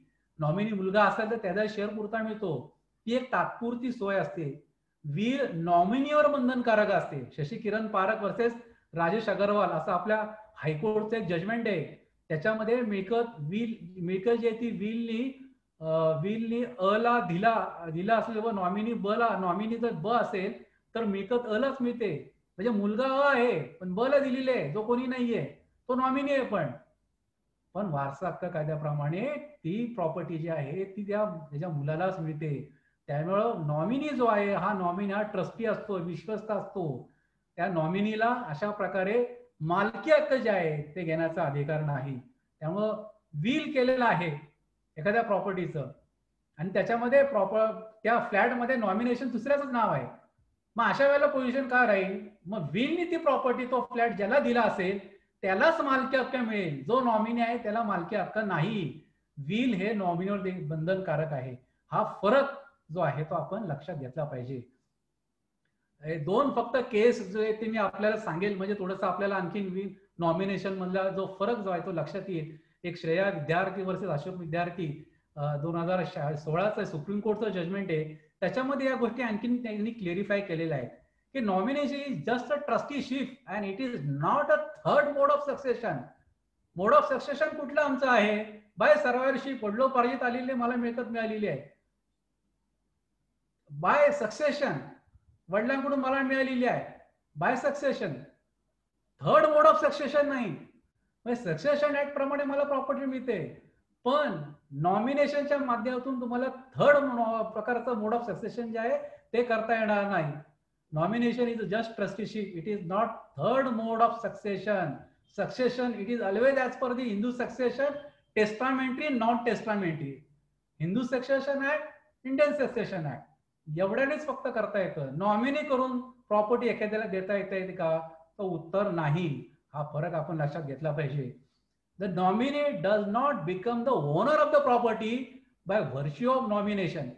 It does not take away right of other legal heir, may it be society share certificate और बँक अकाउंट और शेअर्स, काही असू द्या. तुम्हाला वारसाचे राईट जे लिगल इयरचे राईट ते नॉमिनीला घेता येणार नाही. इतकं क्लिअरली या सगळ्या जजमेंट मध्ये सांगितलेलं आहे. इंद्रायणी, आपल्या आणखीन एक जजमेंट सर्वोच्च न्यायालयाचं Indrayani Wahi versus registrar cooperative society 16चं जजमेंट आहे. खूप चांगल्या पद्धतीने याच्यामध्ये सर्वोच्च न्यायालय सांगितलेलं आहे. The honourable supreme court has made the job of the society more easy. खूप भांडणं सोसायटीमध्ये याच्यामध्ये चाललेली आहे. After the death of the member, society has to transfer the share certificate in the name of nominee. काय करू शकते? Share certificate नॉमिनीच्या नावाने करून टाका, करा. The other legal if having any objection have right to approach to the competent court and to get their right determined. Society has no right to decide such rights. Supreme कोर्टने सांगितलेले की nominee मुलगाच आहे, नावावर करा, कुणी objection नाही घेतलं, all right. पण दोन मुलं आहेत, एकच मुलगा नॉमिनी आहे, एकाच्या नावाने सोसायटी सर्टिफिकेट केलं, दॅट दुसरा मुलगा जो आहे he can file application for getting succession certificate for his undivided half share. फरक लक्षात घ्या. त्याच्यामुळे एक मुलगा आहे, नॉमिनी आहे, पण दुसरा मुलगा आहे. मग ज्याला नॉमिनी केले एका मुलाला, त्याच्या एकट्याच्या मालकीचा तो फ्लॅट होत नाही. सोसायटीने त्याच्या नावाने जर शेअर सर्टिफिकेट ट्रान्सफर केले म्हणून तो मालक होईल का? तो उत्तर नाही. Society has no right to determine the shares or the right of the legal heirs. त्याच्यामध्ये दुसरा मुलगा आहे, he can file application for getting the succession certificate from the competent court. त्यामुळे हा फरक आपण याच्यामध्ये लक्षात घेतला पाहिजे. आपलं कन्फ्युजन याच्यामध्ये होऊ नये म्हणून मुद्दाम जरा हे केस लॉ मी आपल्या सगळ्यांनाही सांगितलेले आहे. त्यामुळे विल कसं करायचं, विल काय केलं पाहिजे, विल करताना काय काय गोष्टी लक्षात घेतल्या पाहिजे, त्यातल्या कायदेशीर नेमक्या तरतुदी काय आहेत, आणि खरंच विल करणं सोपं आहे आणि ते आपण सगळ्यांनी आपल्या कोणत्याही वयामध्ये केलं पाहिजे. हा विषय मला वाटतं आपल्या आजच्या विवेचनातून आपल्या सगळ्यांना योग्यरित्या कळाला असेल. आपण सगळेजण आपल्या आपल्या मिळकतीचा अशा प्रकारे विल करून त्याचं व्यवस्थापन करूया. कोर्टातले संभाव्य निर्माण होणारे हजारो केसेस आहेत त्या कमी करायचा प्रयत्न करूया. आपल्या नातेसंबंध जे आहेत ते चांगले ठेवण्याचा या निमित्ताने प्रयत्न करूया. भविष्यामध्ये आपल्या मुलांमध्ये वाद होऊ नये अशा प्रकारची प्रोव्हिजन आपण विल करून तशा प्रकारची प्रोव्हिजन आपण करूया. आणि आपण कराल, आपल्या सगळ्या नातेवाईकांना सांगाल, अशा प्रकारे अपेक्षा या ठिकाणी व्यक्त करतो. आणि हा विषय आजचा इथे संपलेला आहे आणि या ठिकाणी मी थांबतो. धन्यवाद. आपले काही प्रश्न असेल तर आपण विचारू शकता. धन्यवाद सर. आपण अतिशय सुंदररित्या हा विषय समजून सांगितलेला आहे. राज्य सरकारी अधिकारी कर्मचारी आहेत आणि बारीक सारीक बारकाव्यासह आपण आम्हाला ही माहिती दिली. कुणाचे प्रश्न काय असेल तर विचारायला हरकत नाही. हॅलो सांगे साहेब. हा विचारा. त्याबद्दल वतीने खूप खूप बॉक्स मध्ये प्रश्न आहेत. हॅलो आहेत का? हो ओके ओके. मी चॅटबॉक्स प्रमाणे जाऊया आपण. एक एक एक एक माझा प्रश्न असा आहे. हॅलो हा हा बोला. हॅलो हा बोला बोला. हॅलो हा मला माझा प्रश्न असा आहे की मुस्लिममध्ये तोंडी चालते, मुस्लिम लॉ मध्ये तोंडी विल चालते, तर प्रूव्ह कसं करायचं कोर्टामध्ये? हॅलो हा बोला बोला. हॅलो हा बोला. मुस्लिम कायद्यामध्ये तोंडी विलला मान्यता आहे, तर मुस्लिम कायद्यामध्ये तोंडी विलला मान्यता आहे, तर ती विल कोर्टामध्ये कशी प्रूव्ह करायची? त्याच्यामध्ये कसं आहे की जसं मी आपल्याला सांगितलं की प्रिव्हिलेज विल जे आहे, प्रिव्हिलेज विल मध्ये तोंडी विल असतं. बऱ्याच वेळेला विल करणारे सांगितलं 2 साक्षीदारांच्या समोर की दोघांच्या समोर की बाबा या अशा पद्धतीने प्रॉपर्टी जी आहे ती अमुक अमुक याला मिळावी, या मुलाला मिळावी, या मुलीला मिळावी, अशा प्रकारचे किमान त्यातला एक साक्षीदार कोर्टामध्ये येणं आवश्यक आहे. लिहून ठेवलेले सह्या केलेल्या नाहीये, नुसतं तोंडी सांगितलेले, तर त्या माध्यमातून तुम्ही प्रूव्ह करू शकता. याला ऑब्व्हियसली आपल्या कायद्याच्या भाषेमध्ये आपण की अशा प्रकारचं ओरल विल जे आहे it must be prove by oral evidence. तर लेखी काहीच नाहीये. Oral evidence by 2 independent witnesses अशा पद्धतीने आपल्याला ते प्रूव्ह करता येऊ शकतं. हॅलो हा बोला. हा हॅलो. माझा प्रश्न असा आहे की आमची जॉईंट प्रॉपर्टी आहे, म्हणजे माझी आणि पत्नीची.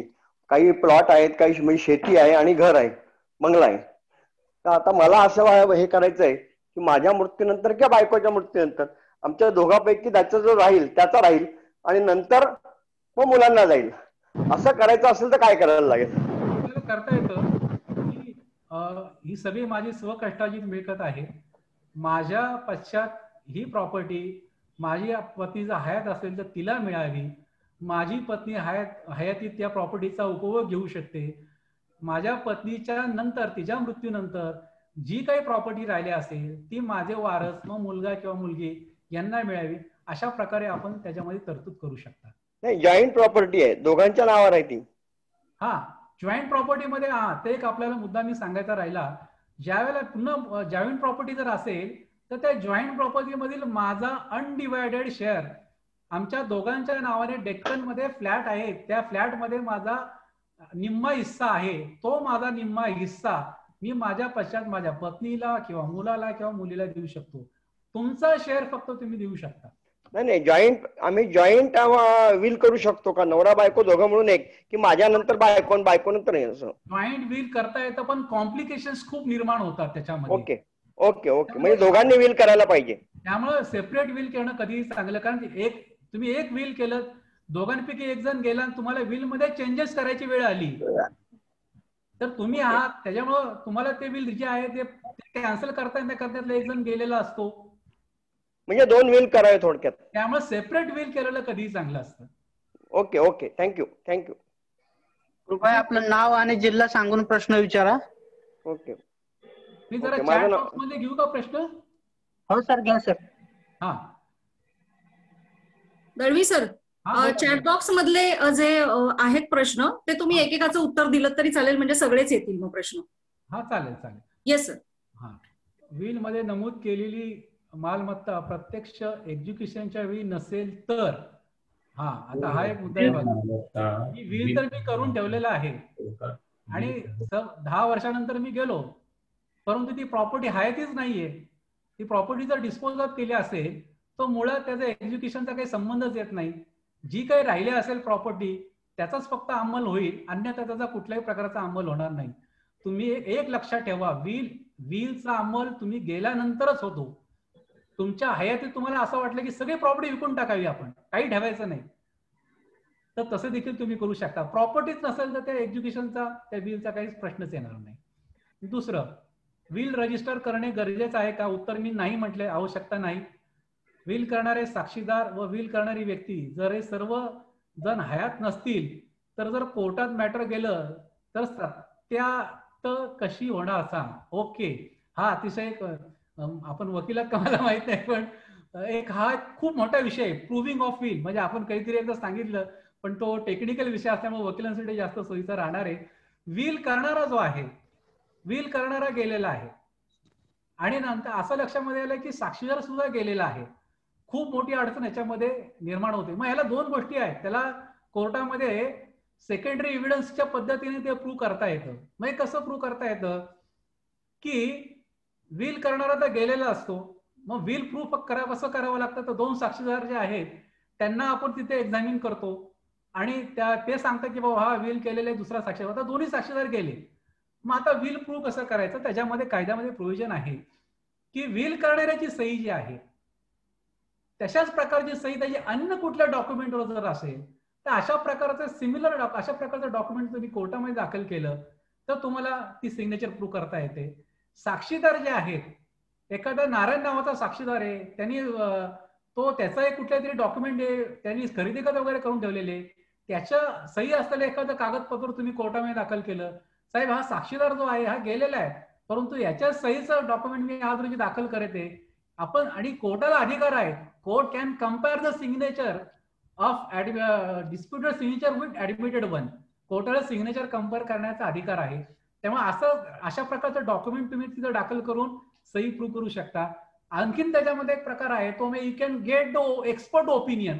कोर्टामध्ये ती देखील प्रोव्हिजन आहे की तुम्ही एक्सपर्टचं ओपिनियन घेऊ शकता, हँडरायटिंग एक्सपर्टचं ओपिनियन घेऊ शकता आणि जे दुसरे डॉक्युमेंट जे आहे ती सही आणि ही सही बरोबर आहे अशा प्रकारचं कोर्टासमोर एक्सपर्टचं ओपिनियन जर आलं तर you will get proper relief from the court. दुसरा प्रश्न आहे, पती पत्नी यांची जॉईंट प्रॉपर्टी असेल जॉईंट विल करता येते का? खरे साहेबांचा प्रश्न झालेला आहे, त्याला मी उत्तर दिलेलं आहे. जिवंत असताना किती वेळा बदलता येतं? Number of time, there is no limitation. कितीही वेळ तुम्ही बदलू शकता, असं कुठल्याही कायद्याने त्याच्यामध्ये बंधन नाही. फक्त एक लक्षात ठेवायचं की पहिलं विल केलं मी यापूर्वी कुठलंही विल केलं नाही, दुसरं केलं किंवा 50वं केलं तर त्याच्यामध्ये म्हणा यापूर्वी मी या तारखांना आतापर्यंत 50 विल केलेले आहे, ते सगळे विल मी ह्या 51व्या विल पत्राने रद्द करत आहे. एवढी एक ओळ टाकली की तुम्ही कितीही विल करू शकता, नो लिमिटेशन. त्यानंतर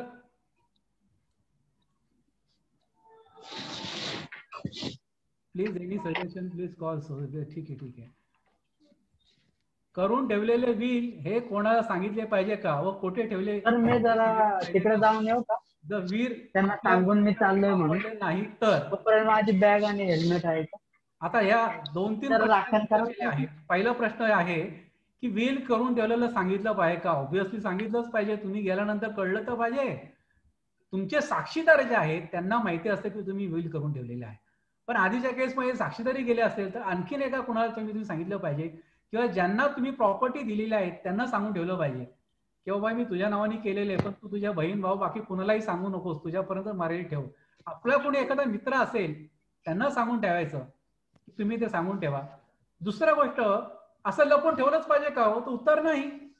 तुम्ही ओपनली सांगू शकता मी विल केलेलं आहे. एक माझ्याकडे केस होती, 2 मुलं होती, वडिलांनी सगळी प्रॉपर्टी 2.5 कोटीचा बंगला, आमची एक संस्था आहे चिंचवडमध्ये, संस्थेला दान करून टाकली. मुलांना सांगितलं मी प्रॉपर्टी देऊन टाकलेली आहे. नंतर मग ते गेले, मुलं म्हणले आम्हाला घर राहायला नाही, आम्ही भाड्याच्या खोलीत राहायचं का? आमचा बंगला आम्ही सोडणार, आम्हाला संस्थेला मिळाली. सांगून विल सांगून काय केले, कुणाला दिले सांगून ते वडील त्यांनी विल केलेलं होतं. त्यामुळे अशा पद्धतीने तुम्ही सांगून देखील करू शकता. कोठे ठेवले पाहिजे? कस्टडी आपल्याकडे बँकेचं लॉकर असतं, आपण लॉकरमध्ये ठेवू शकतो, मित्राच्याकडे ठेवू शकतो, साक्षीदाराकडे ठेवू शकतो, आपल्या घरात देखील ठेवू शकतो. घरामध्ये आपल्याला असं वाटतं की बाबा मला कुणाला सांगायचंच नाहीये, तर मग आपले विटनेसेस जे आहेत ते किंवा बँकेचे लॉकर जे आहेत अशा ठिकाणी ठेवू शकतो. काही बँका ज्या आहेत त्या कस्टडी ऑफ प्रकारे काम करतात. यायचं आणि जायचं. माझ्याकडे काही जणांच्या सरकारी प्रयोजन आहे, आपण काय तू तरी काय करतो आपल्याला वकिलांकडे बरं पुरी एक दोन त्यांच्यावर चिकटून बसलेलं असतं. आम्ही तरी निदान लेक्चर विक्चर घेऊन लोकांची मदत तरी करतोय काहीतरी. बिल आपल्या नंतर सापडलेच नाही तर म्हणून ते रजिस्टर केलं पाहिजे, म्हणून ते नोटराईज केलं पाहिजे. रजिस्टर केलं तर आपल्याला सर्टिफाईड त्याच्यामध्ये कॉपी जी असते ती आपल्याला काढता येते. त्याच्यामुळे रजिस्टर केलेलं चांगलं. तुम्ही विल केलेलं आहे, रजिस्टर नाही, नोटराईज केलेलं आहे, काहीच नाही, आणि तुम्ही म्हणले आता विलच नाही पण प्रॉपर्टी मला दिलेली आहे. असं काही जण आमच्या मंडळी म्हणले किंवा वडिलांनी मृत्यूच्या वेळेला सांगितले की बाबा ही प्रॉपर्टी मी तुला दिलेली आहे, विल करून ठेवले पण सापडत नाही, चालणार नाही. कोर्टामध्ये ते प्रूव्ह करता आलं पाहिजे, एका विटनेसने तरी ते प्रूव्ह करता आलं पाहिजे किंवा सेकंडरी एव्हिडन्सने ते प्रूव्ह करता आलं पाहिजे. त्यामुळे विलच सापडलं नाही तर ते विल केलं आहे कशावरून. त्यामुळे एक्झिस्टन्स ऑफ विल जे आहे हे त्याच्यामध्ये महत्वाचं आहे.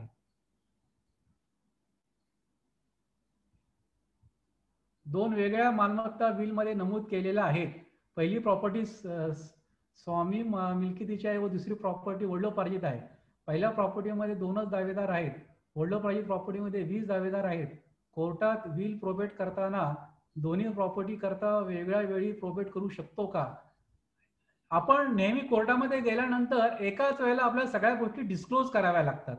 कारण एकदा कोर्टामध्ये विल गेलं की त्या तुम्हाला जर प्रोबेट घ्यायचा असेल तर त्या प्रोबेटमध्ये सेल्फ प्रॉपर्टीमध्ये अमुकेला हिस्सा गेलेला आहे, दुसऱ्याचा हिस्सा जो आहे तो अमुकेला गेलेला आहे, अशा प्रकारचं कोर्ट सर्टिफिकेट ग्रँट करू शकतं. आणि त्याच्यामुळे एकाच सर्टिफिकेटमध्ये अशा प्रकारचे डिव्हिजन्स त्याच्यामध्ये कोर्टाच्या ऑर्डरमध्ये असतात. ए प्रॉपर्टी आहे ती सेल्फ एक्वायर प्रॉपर्टी ए ला बी ला दिलेली आहे, दुसरी सी ला दिलेली आहे ती वेगळी आहे, अशा एकाच सर्टिफिकेटमध्ये देता येतं. सर्टिफाईड ऑर्डर्स आपल्याला कोर्टाची ती मिळू शकते, अनेक कॉपीज त्याच्या, आणि आपण त्या वेगळ्या ठिकाणी ट्रू कॉपी करून वेगळ्या ठिकाणी ते देऊ शकतो. त्याच्यामुळं कोर्टात आपण गेल्यानंतर नेहमी वन्स अँड एव्हरी टाइम आपण केलं वन्स अँड लास्ट, एकदा गेले की सगळ्या गोष्टी सांगायच्या असतात. जे काय त्याच्यामध्ये आहे त्या सगळ्या गोष्टी डिस्क्लोज करायच्या, सगळे क्लेम एकाच वेळेला करायचे असतात. मी आता एक क्लेम करतो नंतर राहिलेले मग दुसरं क्लेम करतो असं चालत नाही. ऍट अ टाइम सगळ्या गोष्टी आपण क्लेम करण्याची गरज आहे. कोर्टात दावा दाखल असेल तर जो लाभार्थी आहे तो विकू शकतो का? उत्तर नाही. कोर्टामध्ये ज्यावेळेला एखादा दावा दाखल केला, पार्टिशन सूट केलेली आहे, बिल केलेला आहे, दावा दाखल करणारा लगेच कोर्टामध्ये इंजंक्शन ऍप्लिकेशन देतो की बाबा ह्या माणसाच्या नावाने प्रॉपर्टी बिल केलेली आहे, त्याचं नाव तिथं सातबाराला लागलेलं आहे, पण ते बिल खोटं आहे असं माझं म्हणणं आहे आणि ते प्रॉपर्टी तो विकू नये म्हणून कोर्टाने त्याच्यामध्ये मनाई द्यावी. कोर्ट तुम्हाला लगेच मनाईचा हुकूम देतं. Till the disposer of suit they cannot dispose of the property, असं कोर्ट त्याच्यामध्ये ऑर्डर करू शकतं. त्यामुळे ती विकता येत नाही. प्रश्न संपलेले आहेत. आणखीन असेल कुणाचे काही विचारायला हरकत नाही. हो सर. Hello sir. कोणाचा काही प्रश्न असेल तर बोला. Hello sir. हा बोला. हा मी सचिन काळे. हॅलो. हा बोला बोला. हा सर, एखादी रूम असेल की त्याच्यामध्ये नॉमिनेशन केलं की नाही ते कसं समजणार? एखादी वडिलोपार्जित प्रॉपर्टी आहे तर शेअर सर्टिफिकेटवर नॉमिनेशन केलं चढवलं जातं, नॉमिनेशन मुलाच्या नावाने किंवा बायकोच्या नावाने, तर ते आहे की नाही ते कसं समजणार? कसं आहे की फ्लॅट सोसायटीमध्ये शेअर सर्टिफिकेट असतं, बँकांमध्ये असतं आणि LIC मध्ये असतं. या ठिकाणी ज्यावेळेला तुम्ही बँकेत जाता त्यावेळेला तुमच्याकडून फॉर्मच भरून घेतला जातो नॉमिनेशनचा. इन्शुरन्स असेल तुमच्याकडून नॉमिनेशनचा फॉर्म भरूनच घेतला जातो आणि सोसायटीमध्ये सुद्धा कंपल्सरी नॉमिनेशन फॉर्म भरून घेतला जातो. आणि जर तुम्ही भरला नसेल तर तुम्ही जाऊन सांगू शकता चेअरमन सेक्रेटरीला की बाबा नॉमिनेशन फॉर्म मला द्या, आम्हाला तो भरून द्यायचा आहे. त्यामुळे नॉमिनेशन केलंच नसेल तर करून घ्यायला पाहिजे, केलंच नसेल तर ऑब्व्हियसली त्यांनी तसंही काही फरक पडत नाही. आणि सर त्यांनी काही फरक पडत नाही. सर नॉमिनेशन मध्ये एका वेळी दोघांची नावं चढू शकतो का? हो करू शकता ना. दोघं तिघ म्हणजे आम्ही तिघ जण भाऊ असेल तर तिघांची नावं एकदम टाकू शकतो? कसं तुम्हाला म्हटलं नॉमिनी म्हणजे ट्रस्टी, त्यामुळे एकाच्या नावाने केलं तरी चालतं, 3 नावं ठेवली तरी चालतं, 3 नावं दिली तरी चालतं. त्याच्यानंतर मग मृत्यू नंतर ना तिघांना कसं वाटणे होणार? तिघांच्या नावाने फ्लॅट राहणार ना तो. तिघांच्या नावाने? तिघांच्या नावाने. समान हिस्से 1/3 शेअर त्याच्यामध्ये राहणार. अच्छा. पण तिघांचं म्हणण्यापेक्षा तुमची आई, तुमची बहिणी यांचाही शेअर राहणार, 1/3 नाही. जे सगळ्यांचा त्याच्यामध्ये हिस्सा राहणार. 2 भाऊ 1 बहीण आहे आणि आई आहे आता सध्या, सगळ्यांचा हिस्सा राहणार त्याच्यामध्ये. मग नॉमिनेशन एकाच्या नावाने ठेवा ना, ते तिघांच्या नावाने ठेवा. आपण सोसायटीला विचारू शकतो नॉमिनेशन फॉर्म केलेलं आहे की नाही. हो. मी सर विचारलं होतं तर ते का म्हणलं नॉमिनेशन केलेलं आहे, आम्ही असं दाखवू शकत नाही. तुम्ही आई मालक आहे, आईने येणार, तुम्ही जेव्हा अर्ज कराल तर ना ते दाखवू शकतो. हा, दाखवता येते. दाखवता येते. Okay, thank you.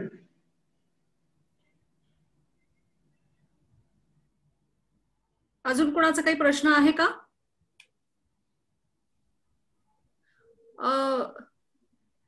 सोसायटीमध्ये शेअर सर्टिफिकेट ट्रान्सफर करण्यासाठी रजिस्टर, विल, प्रोबेट करणे गरजेचे आहे का? तर मला वाटतं अशा प्रकारे जर आपल्या सोसायटीमध्ये शेअर असेल तर शेअर ट्रान्सफरसाठी, म्हणजे काही वेळेला काय होतं की ज्याचं नॉमिनेशन आहे, मागाशी सांगितलं सुप्रीम कोर्ट म्हटले याचं एचं नॉमिनेशन आहे ना, त्याच्या नावाने सोसायटी काय करणार, नॉमिनेशन करून टाकणार. त्याच्यात जर कोणाला दुसऱ्या वारसाला जर त्याच्यामध्ये ऑब्जेक्शन घ्यायचं असेल तर remedy is there. He can go to the court and get his share by filing application for succession certificate.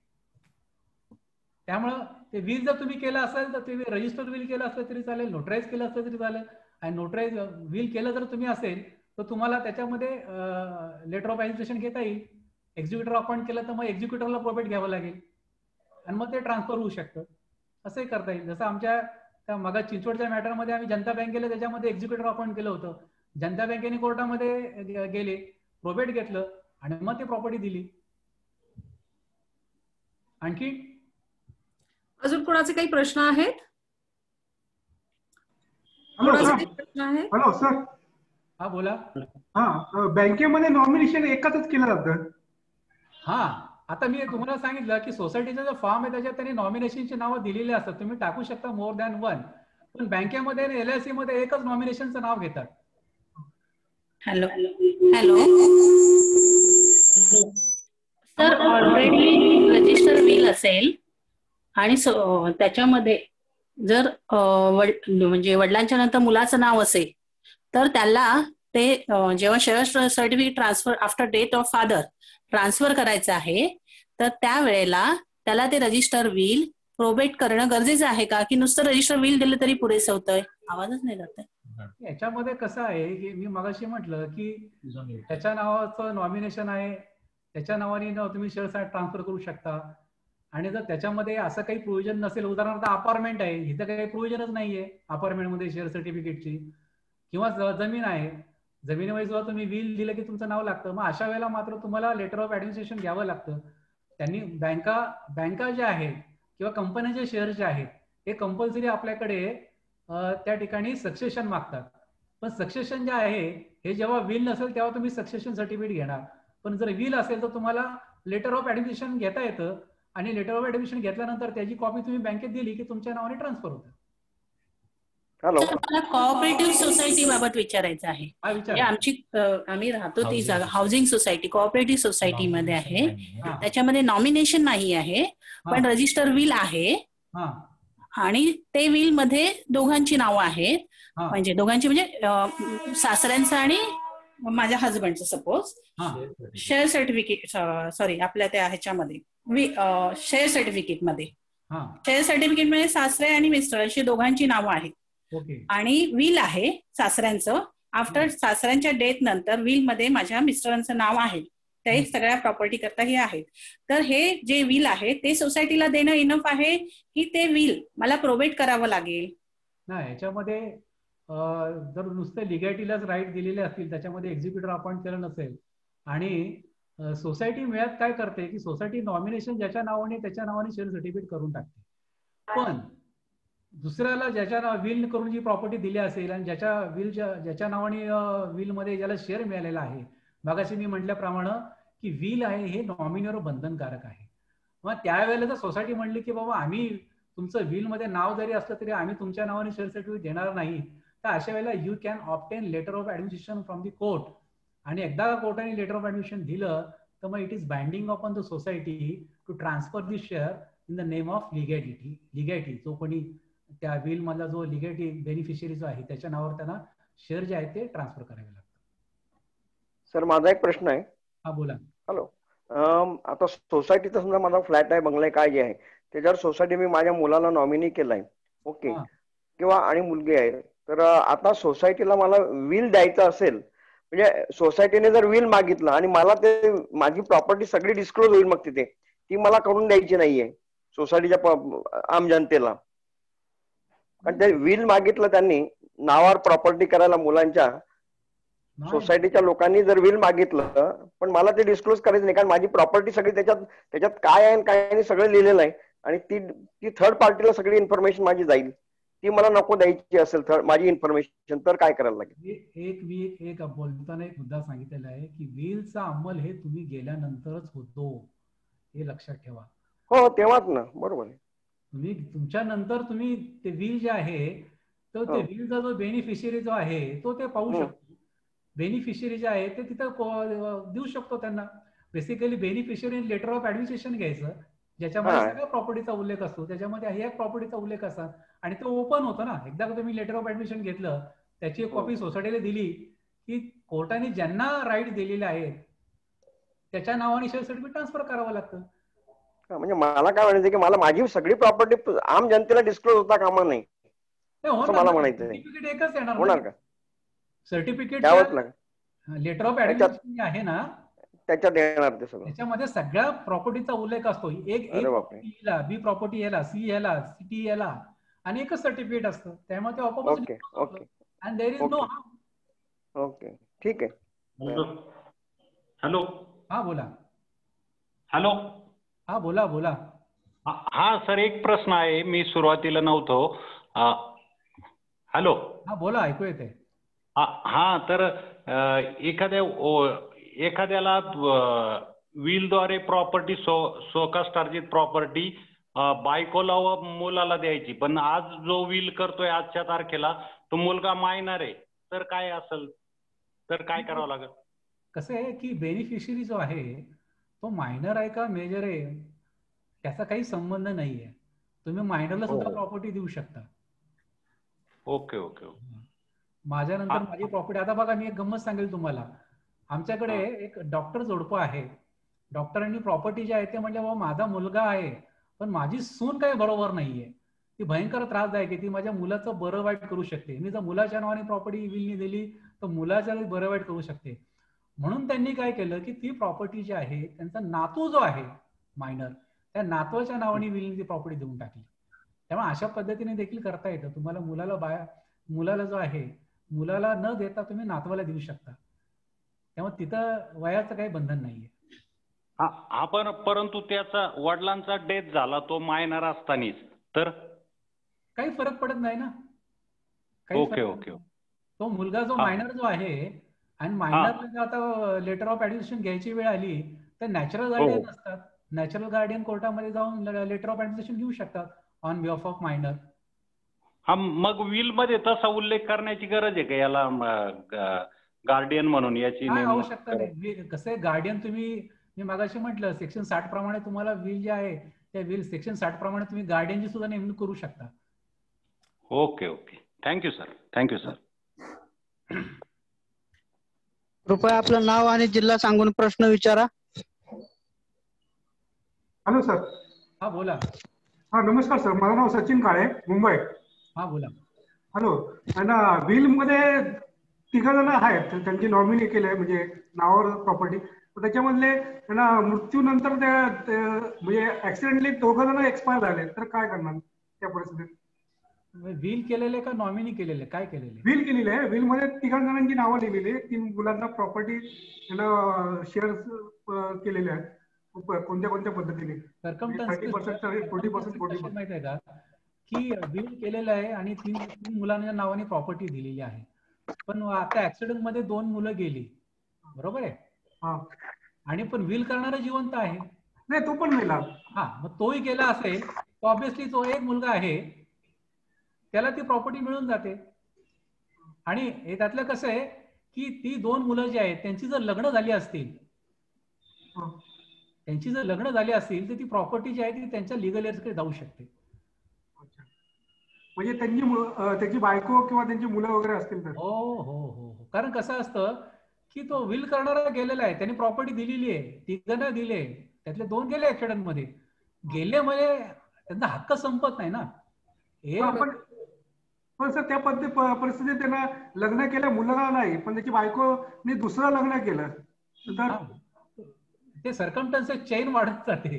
म्हणजे मुलं नाहीयेत, त्यांना नातू नाहीये, मग ते पत्नी आहे, ऑब्विसली पत्नीला मिळणार. पत्नीने शेअर घेतला, स्वतःच्या नावावर करून घेतला, ओके, प्रॉपर्टी, आणि मग विकून टाकली आणि मग दुसरं लग्न केलं, प्रॉपर्टी संपली. पण शेअर घ्यायच्या आधीच तिने जर दुसरं लग्न केलं असेल तर तिला त्या प्रॉपर्टीमध्ये हक्क सांगता येत नाही. अच्छा, मग लग्नानंतर हक्क सांगता येणार नाही. कसं असतं की ते शेअर कसा फिक्स होतो, सक्सेशन कसं ओपन होतं त्याच्यावर डिपेंड राहतं. एकदा का तो शेअर फिक्स झाला त्यांच्या ह्याच्यामध्ये, एकदा का तो शेअर फिक्स झाला, it may be fix by court किंवा काही वाटप झालं असेल आणि तिचा शेअर फिक्स झाला असेल तर तिचं ती सेल्फ एक्वायर होते. एकदा का तिची ती सेल्फ एक्वायर झाली तर मग तो सेकंड मॅरेज झालं तिचं, म्हणून तो ती प्रॉपर्टी तिची तुम्ही काढून घेऊ शकत नाही, ती तिच्या स्वतःच्या मालकीची होते. आता दुसरं लग्न केलं, मग आता माझ्या मुलाची भावाची प्रॉपर्टी मला परत दे असं करता येत नाही. It's become the property of female, female can dispose of. Okay sir, thank you. संपले प्रश्न? लांगे सर पुढे जाऊया. हा, कोणाचे काही प्रश्न आहेत का अजून या विषयाच्या संदर्भात? इच्छापत्र या विषयाच्या अनुषंगाने काही प्रश्न आहेत का कुणाचे? कृपया नाव आणि जिल्हा सांगा आणि प्रश्न विचारा.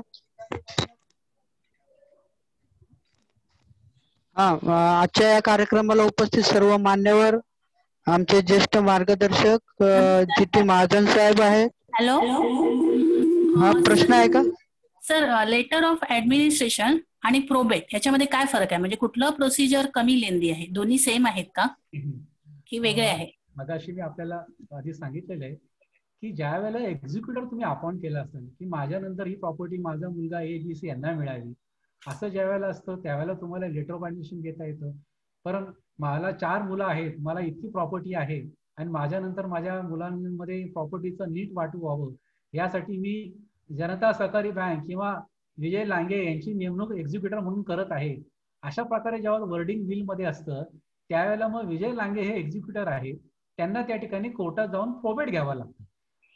पण अशा प्रकारे एक्झिक्युटर जर अपॉइंट केलं नसेल तर तुम्हाला आवश्यकता असल्यास लेटर ऑफ ऍडमिनिस्ट्रेशन तुम्हाला घ्यावं लागतं. त्यामुळे दोन्ही वेगळ्या गोष्टी आहेत. सोपी कुठली, प्रोबेट सोपी का लेटर ऑफ ऍडमिनिस्ट्रेशन सोपी? या सोपं वगैरे काही नाही. एक्झिक्युटर असेल तर प्रोबेट, अन्यथा letter of administration. Okay, Phansalkar madam. Yes sir. हा, शेवटाकडे येऊयात का आता? Yes sir, yes sir. मी आपल्याला विनंती करतो की आपण समारोपाचा कार्यक्रम करायचा आहे. त्यानंतर मारुती शिंदे आपल्या संघटनेचे अध्यक्ष या कार्यक्रमाचा समारोप करतील. बर, धन्यवाद सर. दळवी सर खूप आभारी आहे. खूप जणांचे खूप प्रश्न होते. विल कोणी करायचं, किती वयात करायचं, किती वेळा करता येतं, पद्धती काय, अतिशय छान पद्धतीने आपण समजावून सांगितलं. सामान्य माणसांना किंवा सामान्य व्यक्तीला कोणालाही अगदी सोप्या पद्धतीने कळेल अशा शब्दामध्ये आपण त्याचं वर्णन केलं. खूप धन्यवाद. आपण प्रामाणिकपणे हे पण सांगितलं की प्रत्येक गोष्ट करताना वकिलांची गरज लागते, पण हे विल हा इश्यू जिथे येतो तिथे ते करताना वकील असलाच पाहिजे असं गरजेचं नाहीये. पण आत्ताचे तुम्ही सगळ्यांनी प्रश्न जे विचारले ते बघता तुमच्या नक्की लक्षात येईल की वकिलांची गरज नाही ही कायदेशीर तरतूद झाली, पण छोट्या छोट्या गोष्टी आहेत, काही टेक्निकल गोष्टी आहेत, लिगल गोष्टी आहेत की ज्या आपल्याला सामान्य व्यक्तीला माहिती नसतात आणि त्या ठिकाणी मात्र तज्ज्ञ व्यक्ती लागते. नाहीतर सगळ्याच प्रॉपर्टी आहेत तुमच्या, त्या तुमच्या हातातून जाऊ शकतात.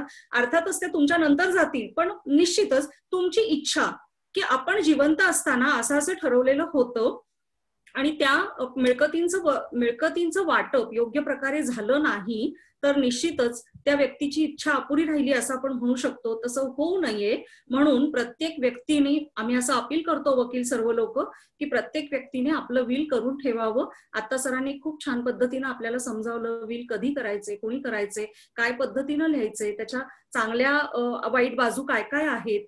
चांगल्याच बाजू निश्चितच 100% आहेत. सो आपण प्रत्येकाने ह्याचा विचार करावा. आणि दळवी सर खूप धन्यवाद, आपण एवढा बिझी शेड्यूल मधनं वेळात वेळ काढून आमच्याकरता हे लेक्चर अरेंज आम्ही करायचे म्हटल्यानंतर तुम्ही साथ दिलीत आणि आज 1.5 तास तुम्ही आमच्याकरता दिलात आणि खूप छान आणि सोप्या पद्धतीनं कायदा सामान्य व्यक्तीला समजावून सांगितलं. खूप आभारी आहे. शिंदे साहेब आहेत का? शिंदे साहेब, मारुती शिंदे आहेत का?